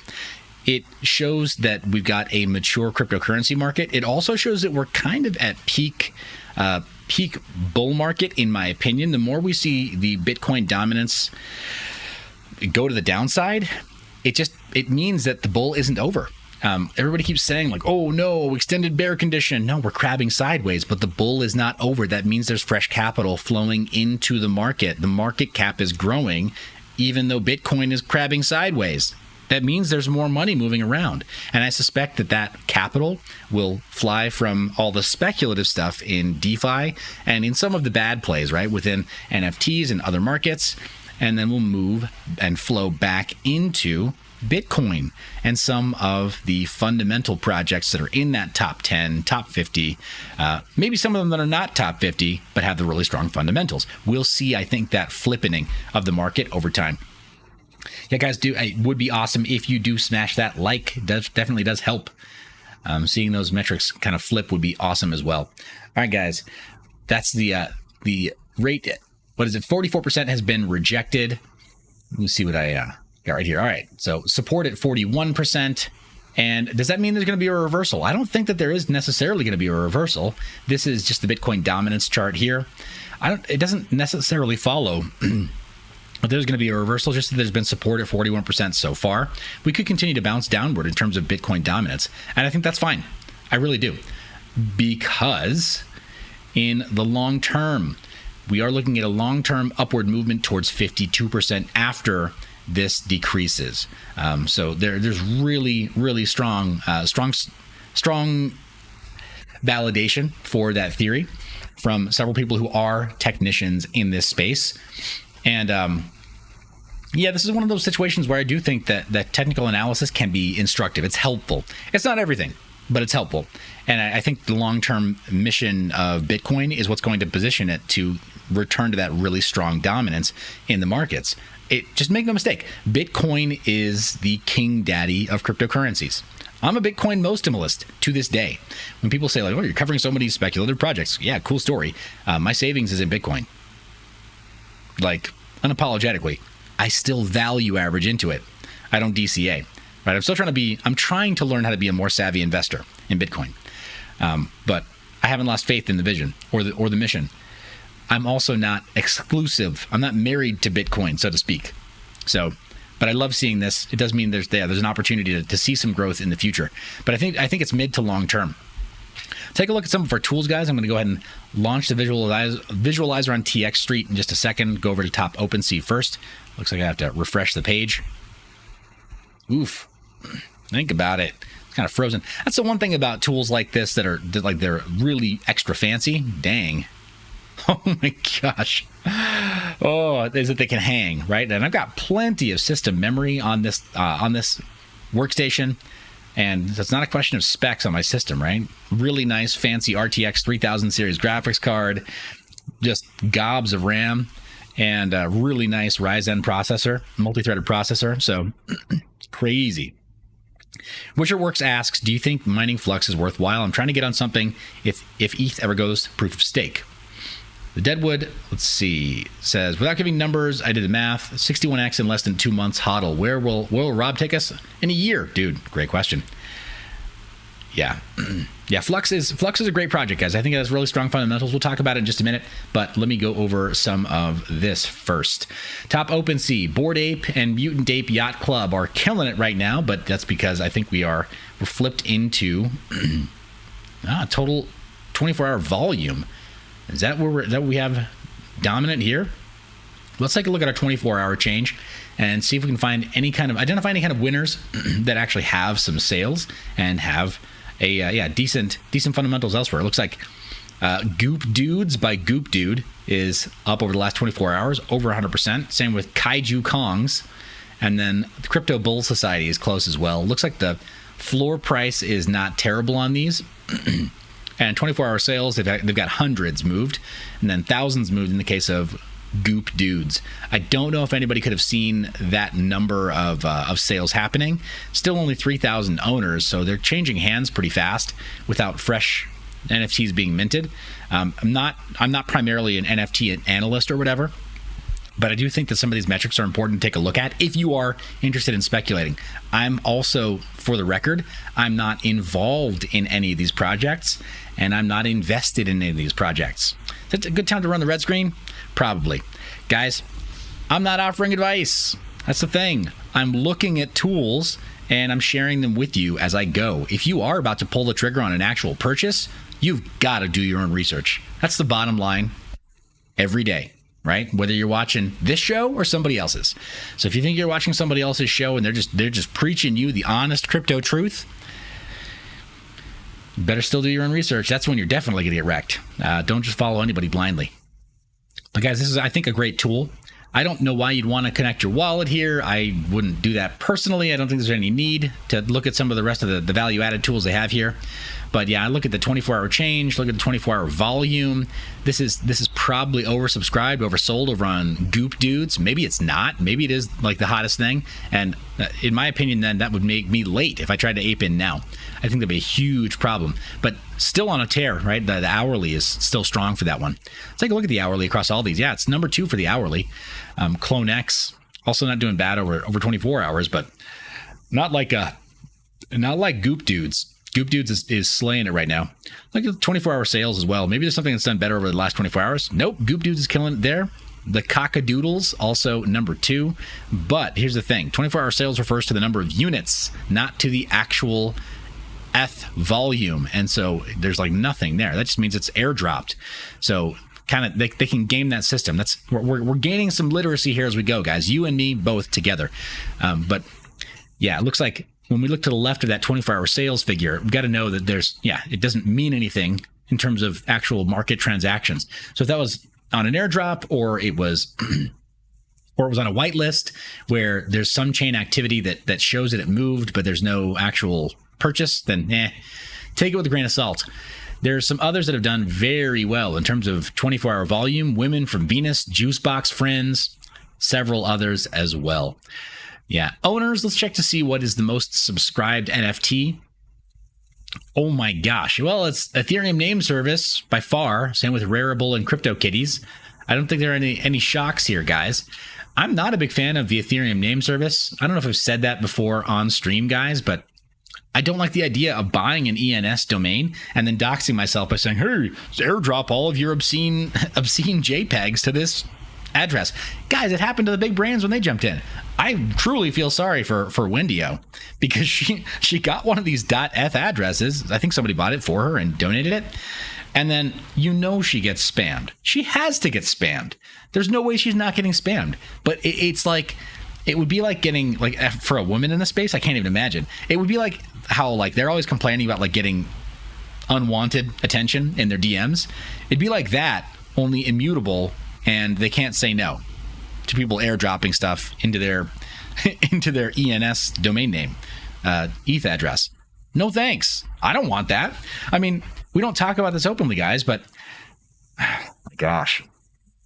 I'll go too far down the rabbit hole if I talk about, like, salacious material being transferred this way. I'm just going to say that it's totally possible to send somebody illegal illicit material this way, and for that person to then be legally accountable for possessing it. It's a bad look. You won't see me do it, guys. You really won't. I'm not a big fan. But that's the top OpenSea. NFT stats, I don't think they have this fully. Oh, they do. Oh my gosh. Look at that. They've really built this out. It was not as built out before, guys. Kaiju Kongs was one of those that was doing really well. That's amazing. Guys, they do such good work over here at TX Street, don't they? Just an amazing, amazing tool. If you haven't bookmarked this, you should. Let's take a look at their visualizer to see the current gas prices. Yeah, but TX Street is just a phenomenal tool, guys. Median transfer fee currently $4.40. Let's get some other median contract fee, median gas price. Oh, I actually did that myself. That was intentional. They didn't change it. Looks like it has remembered what I did. Whoa. It's a little bit tired, though. Don't be tired. Well, it looks like median contract fee as of the last frozen segment there is $25.97, 96 cents. So yeah, this site is struggling, guys. That's the other thing. It's a beautiful to look at front end, but it is taxing. Yeah, taxing on your browser. Here we go. $4.40. Median price, wow, just over 40 Gwei, $24. We'll call it $25-ish right now to send a contract. 69 Gwei. Looks like that's the average as blocks are getting finalized here. Not bad. Could be worse. Bitcoin at 66 cents per transaction. Still not a bad time to mix your Bitcoin. Do it while it's legal. Keep it secret. Keep it safe, guys. DeFi Llama, looking at all chains, and it looks like Ethereum is continuing on that descent as well. 55% market dominance in DeFi. Take a look at all of the stacked ranking here. Go through those top five. Ethereum, Terra, BSC, Avalanche, and Solana. Solana is in the top five. I think for a moment it was being displaced by Phantom, but it looks like it's edged Phantom out here. Top 10 is rounded off with Tron, Polygon, Kronos, and Waves. Guys, Waves is one of those platforms that nobody saw coming. I guess you'd have to be an insider to have seen the swell for the wave, but it's a pretty strong fundamental project. I was in a private group that talked about this a lot about a year and a half ago. And I didn't think much of it, but here it is at almost $3 billion in total value locked. Only 4 protocols, but with $3 billion total value locked, that's pretty awesome. They did begin a centralized exchange as well, so they've got a lot going on in that ecosystem. So you guys, appreciate seeing the ongoing chat. Thank you so much, and thank you for smashing that like button if you are lurking in the live stream right now. I think somebody's got us embedded on their website or something. I know that happens sometimes where we'll just get embedded on a site that is view only. So appreciate you being here. Either way, definitely appreciate the support. Appreciate the love, guys. Thank you so much. But top 10 is looking pretty solid, guys. Waves we didn't see coming unless you were kind of in and kind of new.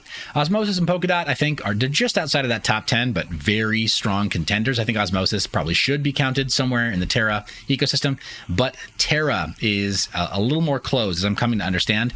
They're not wanting to share so much the limelight with Cosmos and Tendermint, even though that's a key part of their tech stack. Sif Chain also part of the Cosmos IBC gang, so that's important to be aware of. Look at just our EVM chains to see how DeFi is doing on EVM. And Ethereum kind of shows its strength there. It's still flexing at over 70% market dominance. BSC is number 2, Avalanche, Phantom, then Polygon. Polygon still with barely a leadership role in the protocol support, but Phantom catching up very fast at this point with 205 versus 210 protocols. Polygon, however, guys, I'm not going to get tired of saying this. Polygon is... they're pretty awesome. And as there's a bit of question mark around the Beacon Chain merge for Ethereum moving to proof of stake, well, guess what? Polygon is the proof of stake scaling layer on top of Ethereum that only serves Ethereum right now in terms of token pairs that are bridged over to it, protocols that are bridged on top of it, even platforms like OpenSea, which you may not be a perfect fan of, and Coinbase, as well as several exchanges and mining pools, they all chose Polygon. The market's spoken pretty loudly there, actually. It's spoken very clearly that Polygon is kind of the preferred scaling solution right now for Ethereum. This isn't me saying it. This is all of these other groups showing it, right? Actions speak louder than words. And so I'm just one guy on YouTube saying that from a miner's perspective, somebody who was heavily focused on proof of work, Polygon caught my attention. And now as somebody who's starting to acknowledge that we have to be okay with proof of stake and proof of authority and proof of usefulness, right, on networks like Flux, right? We have low power computing entering the mix.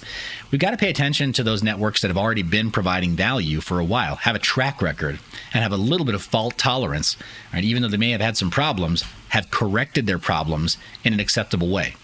And I think that Polygon has done a pretty good job of that. They're moving towards a DAO ecosystem, moving towards having a more decentralized governance model. And they're doing that, and I think in a very responsible way. I haven't had a huge problem with Polygon. People who say, well, the main smart contract for the main wallet for issuing permissions to smart contracts that are being migrated is a multi-sig. And that's a problem because it's too centralized, right? You could spoof a multi-sig. What if everybody on that multi-sig, what if they're all the main developers? That's a big what if, and it's speculation. We don't know for sure. It's always possible, yeah. True, always possible. But there's no free lunch, guys. The cryptocurrency trilemma, right, of security, throughput, and oh my gosh. I'm a little tired. Does it show? But the cryptocurrency trilemma still exists. You're fighting a battle on multiple fronts. And yeah, somebody's in the chat's going to be like, oh, Seth forgot the thing. So let me tell you the thing. You're an idiot. It's okay. Really. I mean, hey, I acknowledge it. That's the thing. I don't actually know it all. I just pretend to on YouTube. So appreciate any help you can give me there. If you remember the third part of the trilemma, I'm drawing blank here, guys. But I feel like the Polygon team has done a very admirable job. They got feedback from Vitalik about like, you could be more decentralized. So they did. They started adding roadmapped items. Well, you could be more secure.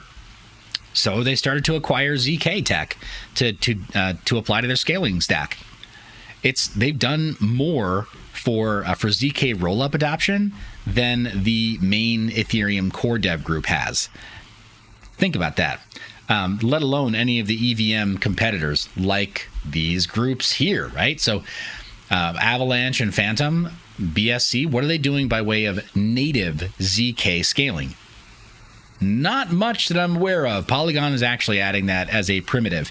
So moving forward, when ETH 2.0 is just barely launching, Polygon will have ultra high throughput ZK rollups. I just think the tech is way better. And I think there's a reason the protocols keep supporting it. I think there's a reason that the market keeps speaking in favor of Polygon. If I said Polygon enough, hey, Nemesis is in the chat. What? Saying, yo, what's up? Why did it withhold that comment? Good to see you, Nem. He's in the chat. Says, what's up, all you happy hashers? It's good to see you, man.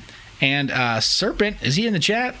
Well, I think we almost got him. Deadwood says, Red Panda Mining, Serpent FS, Serpent X Tech, Branding Coin, great mining resources to watch and learn from. Yes. Yeah, Savage would have been really good as well. Yeah, awesome. Yeah, awesome tech out there, guys. Awesome tech coverage out there. PFC Wells says, Polygon partnered with Simba Chain. Going to be a new wave of blockchain products coming. Barrier of entry to tech, know-how, and cost just got lowered. Yeah. Guys, I'm gonna keep talking about it, primarily because we keep getting members of the mining community kind of, I don't know why, but kind of showing hate towards Polygon and saying like, well, Loop Ring is going to do it, except it didn't. Saying, yeah, well, Ethereum Classic could scale up and it could take the place of Ethereum, except it hasn't, and it doesn't look like it's going to. Guys, there's some problems when we marry our bags. There's some problems when we marry our lifestyle within cryptocurrency, like proof of work. Supremely important. It is. But all the scaling solutions are independent of proof of work. You know this, right? All of them.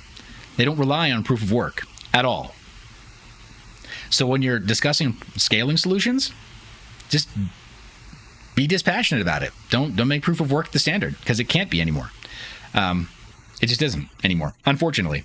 It's important. We still need to have bedrock proof of work in this in blockchain. We do, but it might distill down to SHA-256 and then maybe one other thing. After Ethereum goes proof of stake, we may see a lot of GPU mining hash rate scattered to the wind, and we might not see a very clear market leader.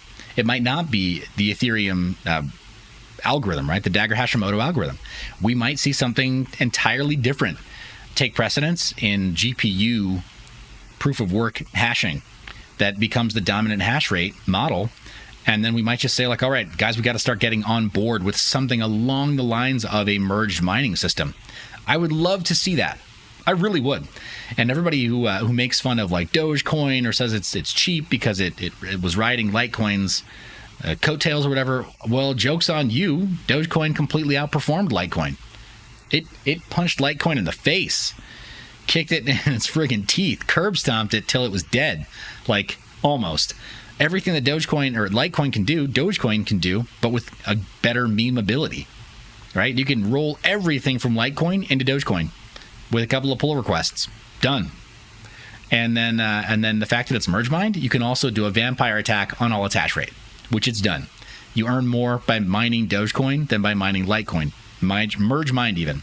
So it's just a value add to get a little bit more out of that. But anyway, throwing that out there, that may be the case for GPU mineable cryptocurrencies, that we just kind of like, we form something of not a union or a cabal or whatever, but that GPU mining finds a new dominant hashing algorithm, and that becomes a thing that multiple top tier coins use as their hashing algorithm through merged mining. That further may be able to just help with a notarization system for certain proof of stake chains, where it's like, no, proof of stake and mining authority, where it's not strictly speaking proof of work, but it is notarization through proof of work networks. Guys, there are so many models that are possible. And I think right now, when we look at proof of work being dropped by the Ethereum network, we have to consider how we add value in mining. Because it can't just be like, all right, cool, Ethereum is profitable, so we're good. It's not going to be that simple anymore. And same with the other chains, right? Ethereum Classic, nope. They didn't gain enough mindshare among developers. And Flux, I mean, it's cool. It's a great project, but not everyone's going to deploy on Flux. And Ravencoin, don't even get me started on Ravencoin. Guys, I'm just done talking about it. I'm just done talking about Ravencoin. Full stop. Totally done talking about it. But, because it's hopium. It's pure hopium. It's like the XRP army, right? It's like, but you don't understand. Someday it's going to be the whitelisted NFTs, but whitelisted securities. No, it's not. It's not that. It can do that, but nobody cares. Otherwise, developers would be building on it, and they're not. So, hate to be the bearer of bad news there, guys. I'm not talking about Ravencoin anymore. So, Ethereum, that's the stacked ranking right now. I still think the Polygon, it may have some upside. I'll just say for utility purposes, utility's sake, it's great.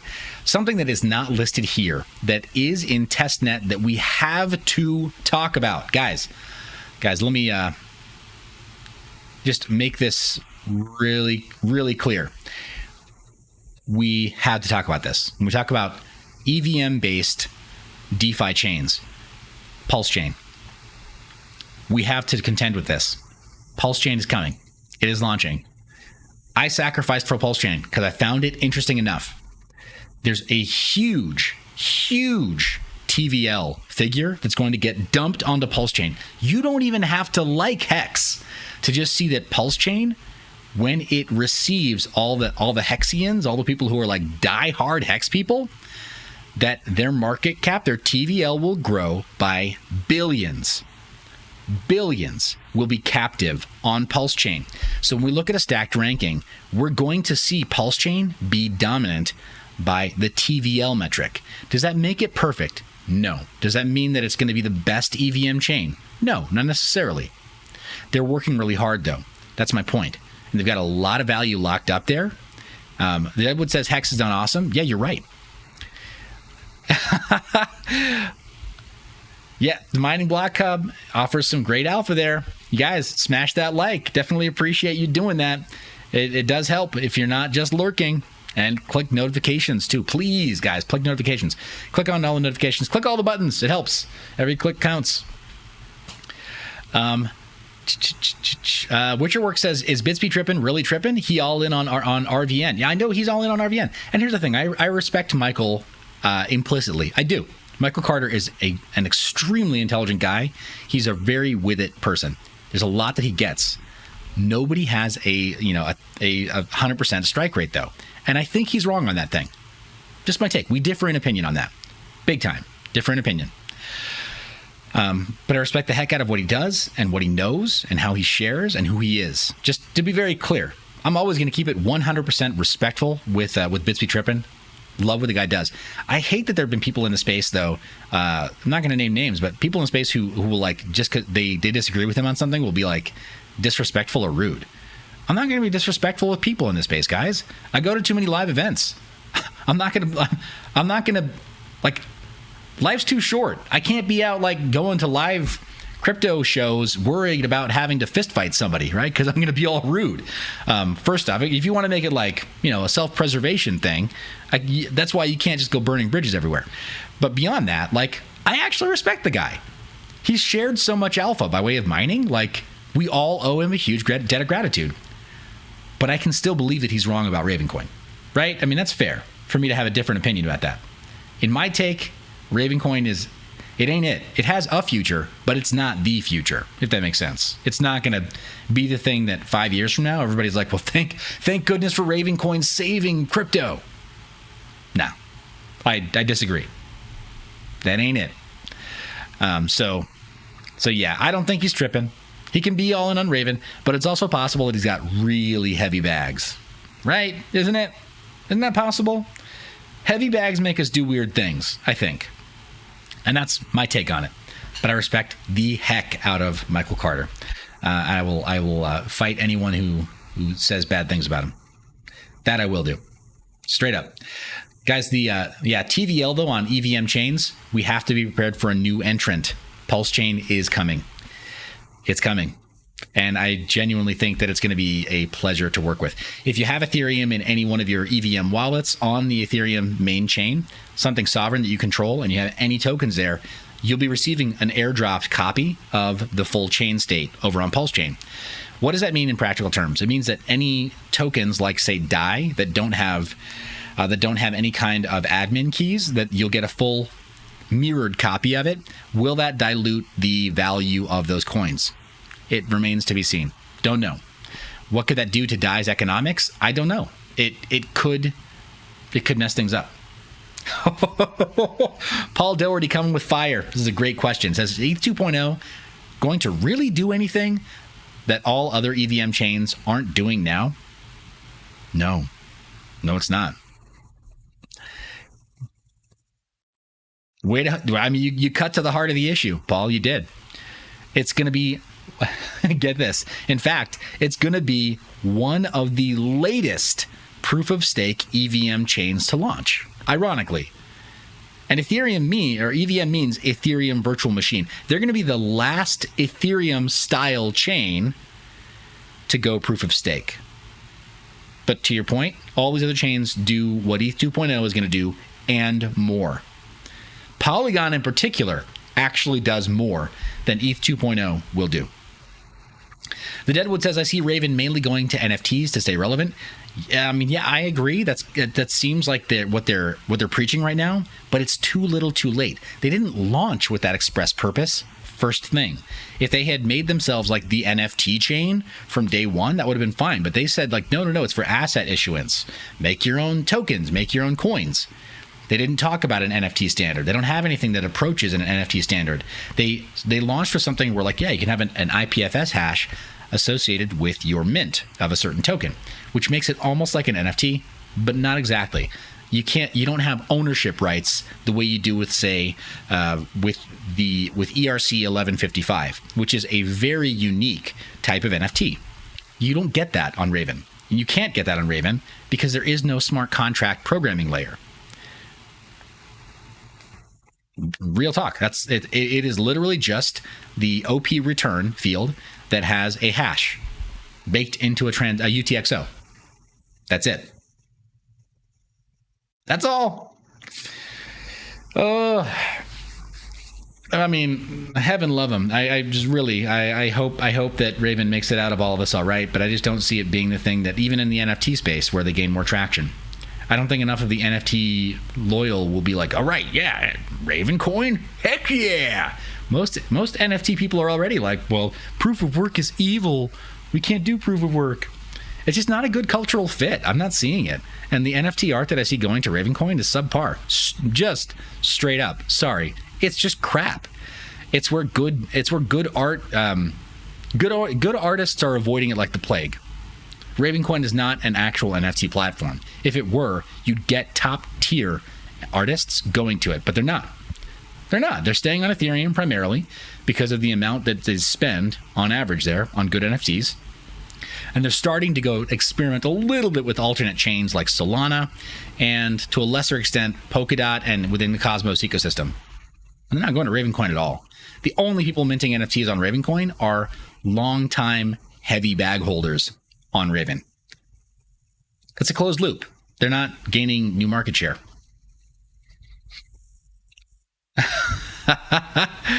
Luttrell, how could Patrick Byrne let us down? Yeah, how is that possible? No way. He wouldn't do that.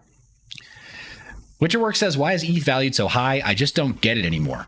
Yeah, it's a great question. It's got that market dominance for a reason. We can go over some of those reasons, I think, in another live stream. Maybe we'll jump back in here for a little more intimate chat about that. But TVL, guys, when Pulse Chain launches, we will see it immediately drop at position 2 here if measured by TVL.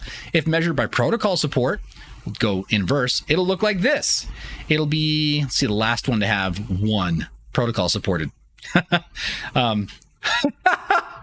ETH Classic with 0 TVL. Good Lord. Can you illustrate it any more clearly, guys? I've been saying it for a while. Anyway, so the last one to have, oh my gosh. What's the, don't even know if I can sort for that. It's got 620 million. I think it's still kind of sorting that way, roughly. Yeah, it is. So 620 million TVL on Ronin. So you're going to have this weird, like, two-headed monster that has 1 protocol supported on it and has like $30 billion of value. So it's going to come in and completely disrupt all this stuff by being sandwiched between Ethereum and BSC, but have like 0 protocol support on launch day anyway. But I think that that's going to flip quickly, guys. I really do. I think we're going to see something that is that's a bit of a unicorn, actually pretty close to a unicorn. Let's see. Gandalf Gray is asking if I've seen an interview with a guy. Would love to hear my opinion on that. And you think it's important? You think everyone should watch it? I may have to look that up. I'm seeing a lot of controversy surrounding the person who you mentioned. I'm not even going to repeat their name, just out of respect for my audience, because I don't talk to this person. I don't follow their media very well. But I'm seeing a lot of controversy recently, so maybe it's worth a look. I'm seeing a lot of people say that there are. That their takes on Bitcoin are not very good. Their takes on some of the DeFi markets are not very good, but I don't really follow their content. So maybe I will take a look at that, Gandalf Gray. Thanks for the heads up. I'm not going to repeat it though. Sorry. Paul Doherty saying someone could fork a Ponzi farm to Ethereum Classic and have 100% of the TVL on the network. It's true. It's ripe for rug pulls. But the problem is there's not enough right now. There's not enough investment. There's not enough investment capital on Ethereum Classic for you to go and successfully rug pull, right? So if you did want to be a bad actor, there's not enough incentive. If you wanted to be a good actor, there's not enough incentive. There's just not enough TVL to start with, right? Like you can't bootstrap TVL on a network on like Ethereum Classic that is currently stillborn, right? Like it's really sad too, because by all accounts, they should be a viable option. So why aren't they? Mostly just because they're not. Like that's all you can say about it. It's unfortunate, but they lost that first mover advantage. They're still running literally by the grace of God, like and mining, right? Like miners, like okay, we're going to continue to mine here because there's still profit here, but developers are not touching it. And until developers touch it for any purpose, like you're saying, Ponzi, rug pull, whatever, any purpose at all, it's going to stay that way for Ethereum Classic. Even Cardano's getting more development talent than Ethereum Classic. Seriously? Cardano? Ouch. Which is kind of sad. Witcher Work says, I work in tech now, so crypto has been an amazing side job. Just want to continue using computers to provide proof of work. And these coins are far few in between when it comes to actual purpose. Yeah, unfortunately. Yeah, hey guys, working in crypto right now, like I work technically in crypto marketing, and I'm potentially making a lateral move within the crypto marketing world. Which is, guys, that's a part of why I changed my stance on accepting sponsored content. I was like, you know what? This is a reality of these markets. I'm going to do it because I'm going to get myself positioned to find the really good gems too. If I don't play the game, then I don't get in, and I don't get you in. You see what I mean? Like it's this weird thing. It's like business development for tech startups too, right? The VC types where you're like, they all want to go like do MDMA together somewhere in some like hut on the outskirts of Silicon of wherever, right? Like, and they're all going to Burning Man, like even though they all have these cushy $500,000 a year jobs back in San Francisco. It's a weird scene, and you have to play the game if you want to get in deeper into certain scenes. So. The Deadwood says, Sats, you should work for Tencent. It'd be a sweet group to work for sure. I mean, you tempted me, man. You're tempting me. And it's so funny. Like, so my grandpa was Polish, so maybe I'm in. Maybe I'm in with the Tencent group. I don't. Do I look like a Stanislaus? Or do I look like a Marcin? I could pull it off. Mining Block Hub is asking, how often do you stream? It is a lot more scattershot lately, but a few times a week. I think roughly a few times a week, and then I do uploads as well. I'm trying to make sure that I have more uploaded content, guys. That's fully curated and edited and done. But streaming it's been harder for me to make time to do. So anyway, yeah, I don't know. Like, hey, I appreciate that, Edward. That would be a really great launch pad to be associated with. PFC Wells, yeah, facts again, sir. The hashtag unemployed gang has to move different when you live in the space. LOL, it's true. You have to play the game. That's this market's going to teach a lot of people a very hard lesson that way, guys, especially wage earners, as this inflation continues.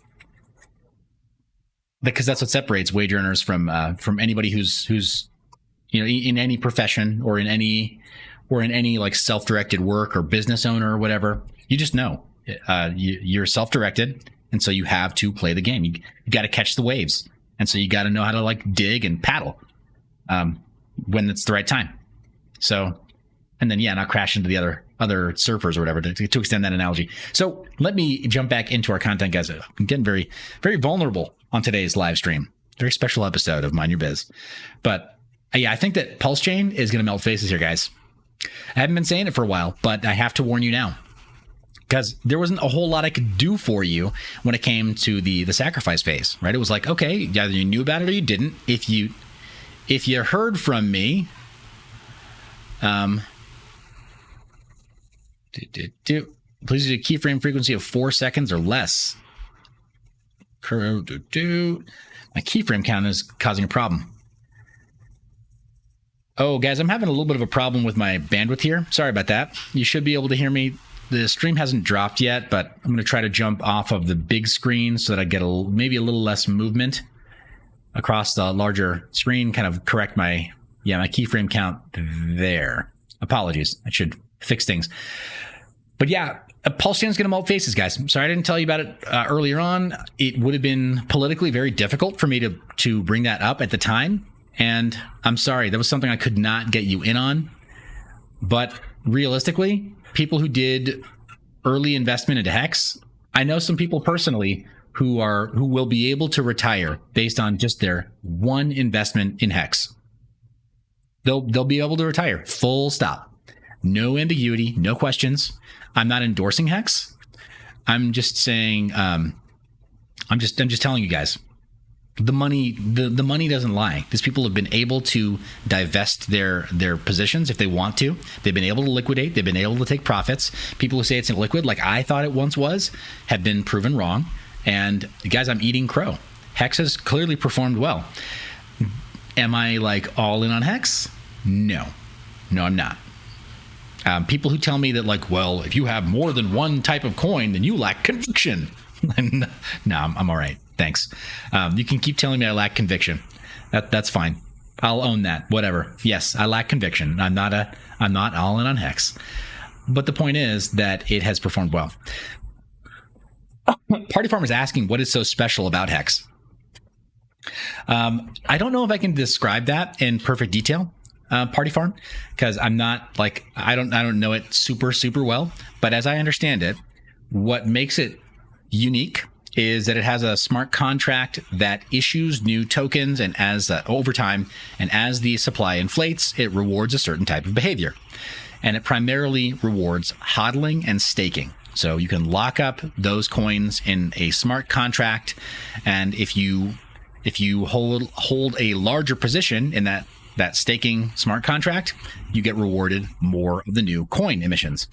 If you hodl for a longer time frame, by having it deposited for a longer period of time, you earn more of the newly emitted tokens. So yeah, Real PC Benchmark says Hex is more inflationary than USD. Check Hex daily. What is going on? People will lose life savings because then go all in on it. Be aware. Yeah, so this is not me endorsing, guys. This is me trying to answer a question as best I can, and I appreciate you chiming in with that. So to just say, that's what I think has had people excited, and it's historically done really well. It could be that it's approaching the knee of the curve right now in terms of its US dollar value going up, and it could be that there is sort of parity between the amount of inflated supply that people are getting, and then with the coin price staying kind of stagnant for a while. Been crabbing sideways at like 12 cents now, for example, after having an all-time high of 40 some odd cents. I think 46 it wicked up to 46 cents. So it's retraced to almost 25% of what it was at that all-time high. And people are really excited, though, because they lock up their coins for a long period of time. And they see on paper, at least, that the number of coins that they are being rewarded is going up. People have said, like, well, that means that it's not a liquid market. Well, I've seen people who, as their staked coins become available to sell, that they do sell, and they're able to realize profit. That's proven now. Some people have earned millions. Some people have divested millions of dollars worth of value, and they've changed their lives, right? They've paid off student debt. They've bought homes. They've bought toys. They've been able to do all of this while being able to balance the tax burden of having sold so many coins.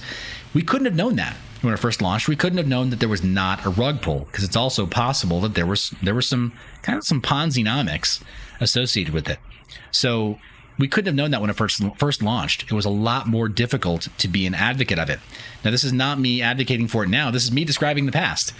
What happened in the past is that some people won big time by taking that risk. Will that be the case moving forward? I don't know. I'm not convinced. But with Pulse Chain, I think there is a strong case for a lot of the Hex community shifting all of that value over to a lower fee network so they can do rolling stakes, right? Let's say, for example, I don't have time for a whiteboard lesson right now, guys. I'm sorry. We could go over that, though, as I understand it, because I feel like I understand Hex a bit better now. But yeah, Pulse Chain is what I'm excited about because you got billions of dollars of value from the Hex market cap that's going to be shifted over to Pulse Chain. So TVL will skyrocket day one on Pulse Chain. That in turn will get other developers excited about building on Pulse Chain. Some notable examples are the Hedron project, which has become critical infrastructure for Hex, and then the Liquid Loans protocol, which is basically just a fork of Liquidity. LUSD is the token symbol. They're building on Pulse in advance. They're not the only ones that want to build on Pulse. There are going to be more. So I think that TVL and the number of protocols supported is going to go up over time.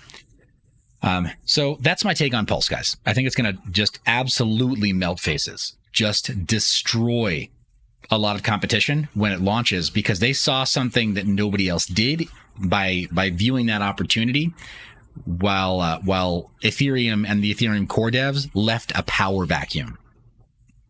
So yeah, Real PC Benchmark says this whole idea of Hex is bad. The cheaper you have to mint more coins, the faster the coin loses value. Sure, maybe. Here's the thing. I'm not going to debate Hex. Somebody asked about Pulse or I mentioned Pulse. Somebody else asked about the fundamentals of Hex. I just laid out the fundamental use. That's all. I'm not going to give a price prediction. I'm not going to give I'm not going to try to pick a winner here. I'm just going to say that it historically has done well enough that some people have done financially very well with it. So there's no disputing that. That's just historical record. Yeah. So, Deadwood said biggest waste of time was Pigeon Coin. Yeah, guys. Funny story. The PGN, the Pigeon community, they asked me to be on their advisory board right before their main dev left, and it's like, dude, you're leaving? Why? Why would I jump on? That to me was a huge counter indicator. All right, guys, let me go through some of our other portfolio stuff really quick. Check out Cosmos-based stuff. It's Terra all the way, 91% dominant still. Osmosis in a close number 2. Only one protocol, but it's a very important protocol. You're able to provide liquidity. You're able to swap. You're able to use this as a DEX and AMM. Osmosis is like, if you're not using Osmosis and you have Cosmos-based chains, you're doing it wrong. Just full stop. You don't get it. Osmosis is critical infrastructure for the Cosmos ecosystem, and there's so many great trading pairs, LPs, so much alpha over on Osmosis. You need to check it out. That's the bottom line there. Parachain got the A-star at still under $1 billion TVL. We're not going to turn our back on this, though, guys. Promise me that you won't let me turn my back on the Parachain ecosystem and the Polkadot ecosystem. I think we're going to miss out if we do. Map of Zones is the tool that we're using to get more intel on the Cosmos ecosystem. Let me zoom in, and we see by way of activity every day, Osmosis far outstrips Terra. Terra is not even in the top 5. Osmosis is number 1. Every day, transactions are just off the hook. They're crazy amount of IBC transfers every single day over on Osmosis because people who are in that ecosystem get it. That's how you use, that's the DEX. It is the AMM. There's not really anything that compares to it very well. GPU mining profitability. Wait a second. What's this? $8 per day? Wrong. That's Equihash 0, guys. Realize I'm moving kind of fast and furious to get through our content stream today. We're coming up on almost 2 hours. I don't want to abuse your time. So let me try to wrap things up in about 2 hours, about a 2-hour running length. But yeah, right now we've got some false info coming in from the Equihash 0 block explorer. So profits are not what they seem right now. Over on what to mine, we need to take a look at the Ethereum profits to get a better idea. Right now, $3.63 is the total. There you go, the adjusted total for daily power. We're still up, but we're not up by that much. That's just not true. So least profitable coin, it's even showing the false positive with Equihash 0. Kind of cool to see, though, that even the Radeon R9 380 is profitable on Ethereum Classic, though. So it's coming back in a big way. A lot of other coins that are profitable are Ryo, Equilibria, Conceal, Raven. Good to see that it's profitable on 4 gig cards. That's very good for Bitsby Trippin. He's, though, I mean, geez, double the profit on Ethereum Classic if you can manage to flip those profits every day.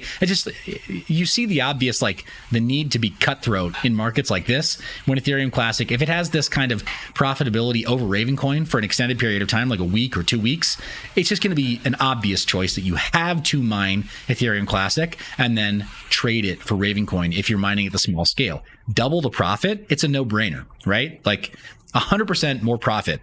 Every amount of Ravencoin you were going to mine in that time, you can tell yourself you're securing the network, but I just don't think that's a strong case right now. I think you have to go for the money, because once this bear market retraces, that's it. You're left with what you earned. That's it. You have to be smart. Conflux is on the list as well. And any other, there we go, Beam. That's another outlier of actually being profitable right now on the R9 Fury. Firo showing up as well for the 3080 Ti. BitTube, again, not sure how, but it's there. Ycash also on the list.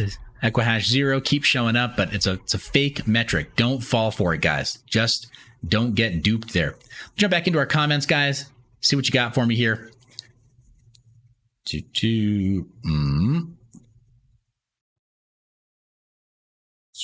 Cell network, yeah, bandwidth limits, caps will prevent web use. There are some issues, guys, if you have to mine on cellular data. There are ways to do it, though, and we should do an episode just on that. Ways to mine on low data or at remote locations. But anyway, I digress. Our current portfolio shows Flux is doing well. Not a big change here, guys. Flux, Mimble, Wimblecoin, Equilibria, Safecoin, they're our top 5. Cortex as well. Let's see what's been doing well over the last 7 days, though. It does change the picture, guys. Equilibria has come up very, very well. Same with Ethereum Classic, which explains those intense profits. It's shot right up to $42 again. Pretty close to its all-time high, actually. I think it may have, what did it do? It may have gone to almost 70, I think, at all-time high. Let's just double check here. See, all-time high, no, 167. How did I forget that? Holy crap. Yeah, no, I remember it melted faces. I just forgot that it was to that extent. I think I sold some of my Ethereum Classic back then. I think I sold it below that. It was like $80 or something. The point is, it's coming back up. Great to see, because it does have a relatively strong fundamental use case, but it just doesn't have any protocols on top of it. But Gemlink also doing really well. Shout out to whoever asked. Well, no, I think I added it to our portfolio when we saw it doing well the other day. 7-day is up, but 24 hours is down. I don't know if it's going to be sustainable. Conceal also shooting way up. Hyperbolic pop the last 24 hours. Don't know why that is, but it keeps its market cap above $3 million for that purpose, or because of that. Etho Protocol also looking all sub $2 million here with really high frequency swings. Maybe that's a good opportunity for daily swing trading there over on Etho Protocol. Check to see where you can trade that decentrally, right, permissionlessly, and maybe that's a good bet for you. Haven still showing strong support above $4. That's great. Great to see that they're kind of back. But that's our GPU mining portfolio in a nutshell. Biggest losers, it looks like, if you can say that, are Zano, 2% down this week, and Safecoin, 1% up. Only 1% up. But we got a Bart Simpson over there on Zano. Don't know what happened to them. Hard drive mining. Let's see if anything is even worth talking about right now. Everything is kind of, it seems, has been having a little rally, but maybe it's a sucker's rally over on hard drive mineable coins. That does happen every now and then, guys, where we get the hard drive mineable coins looking really good. Witcher Works. I missed it. What did he say? Yeah. Yeah, I know. I have that problem, guys. I talk like an auctioneer, but I can turn that on and off if I need to. That is good, I guess. There we go. Yep. Oh, man. CoinGecko, why you got to do us dirty? There we go. Hard drive mineable coins. Everything's kind of up except for Chia. Chia is still holding strong at $66. Good job, Chia. Good job. Yeah, biggest loser for sure. Biggest winner, Storage and Siacoin. I think there's been some news regarding Skynet. So Siacoin, we need to keep our eyes open for that. Hard drive mineable, but I think we also have I think the Siacoin ASICs are still in production, right? Under 1 penny. So if you're into the unit bias, whatever, pick up 100 of these, 100 Siacoins. There you go. That is my financial advice. Spend $1 on Siacoin, maybe. Jokes aside, it looks like it's coming up, and they are solving some real world problems. So kudos to David Warwick.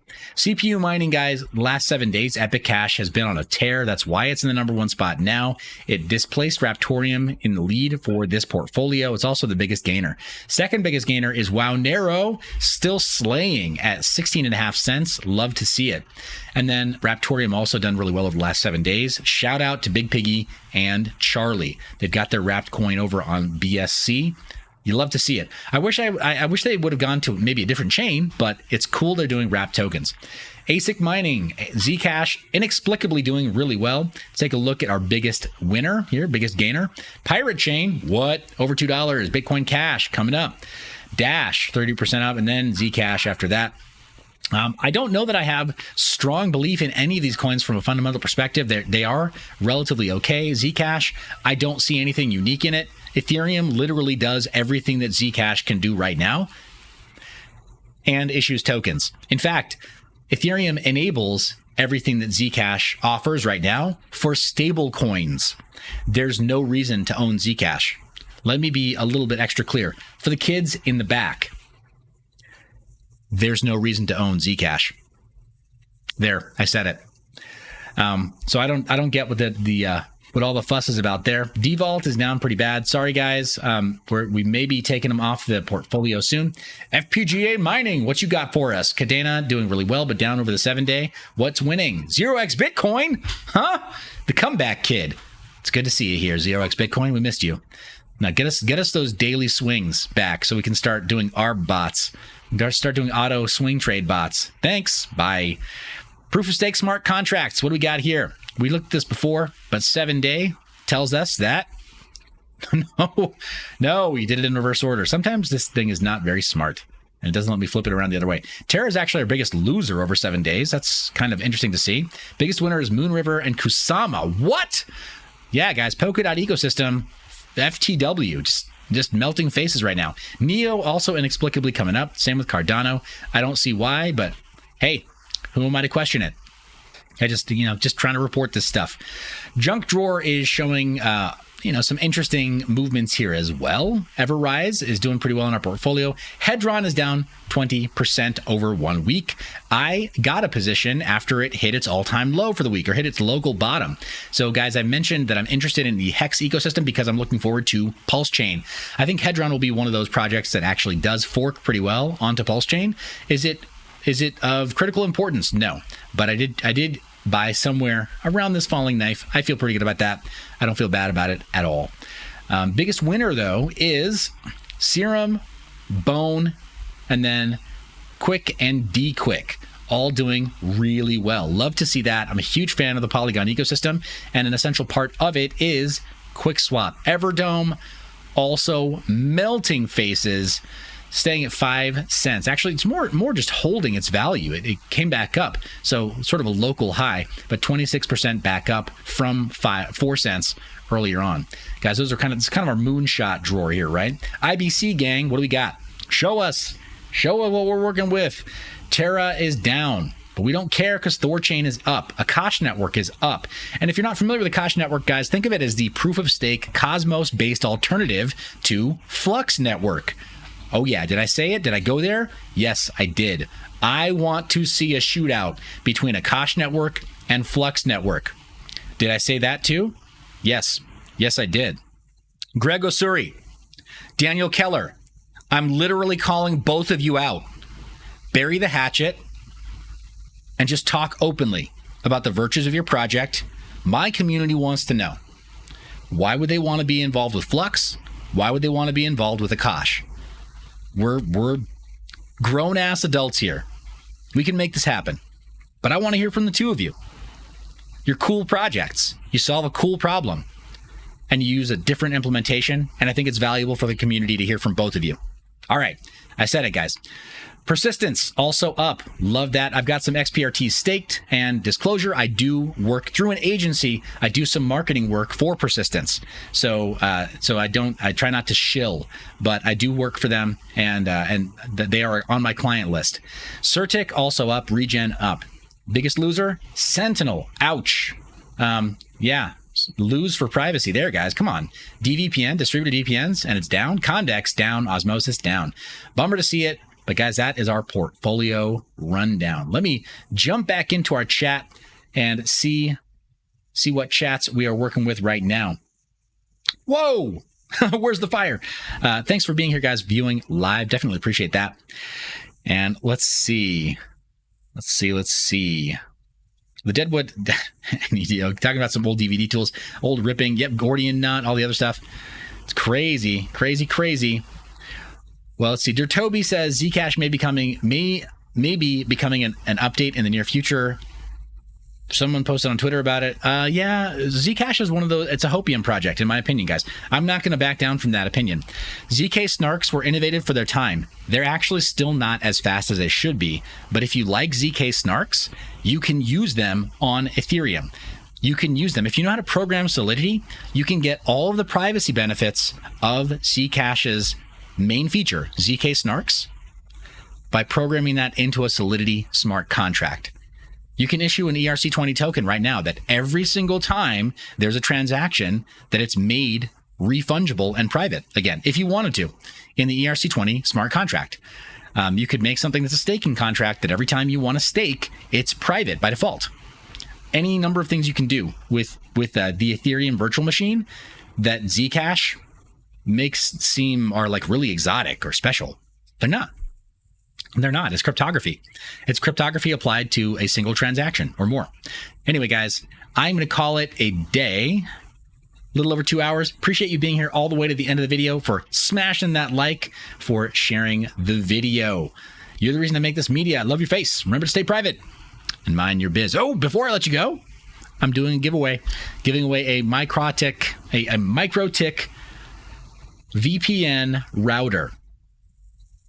I know, shocker. It's over on Twitter, but that is coming to a close. I think maybe the next time we live stream, or I think April 2nd is when we're going to close out that contest. But I am giving away a router. It's my way of saying thank you for growing with me to over 15,000 subscribers here on Mind Your Biz. Appreciate you. Love your face. See you in the next one. Thanks for watching all the way to the end of the video. Remember to check out mineyour.biz, where you can sign up for Mind Your Biz Insiders, our occasional newsletter where we don't spam you, but we do send out occasional important information, including flash sales and important deals on privacy-preserving technology. This is one of the ways that we can talk to you without censorship and without the oversight of third-party media platforms. You can also check out the new Mind Your Biz phone, as well as merch, or sign up to become an affiliate for anything sold directly on the mineyour.biz website. You can earn a percentage of anything that we sell. Thanks for watching all the way to the end of the video. You're the reason I make this media. I love your face. Remember to stay private and mind your biz.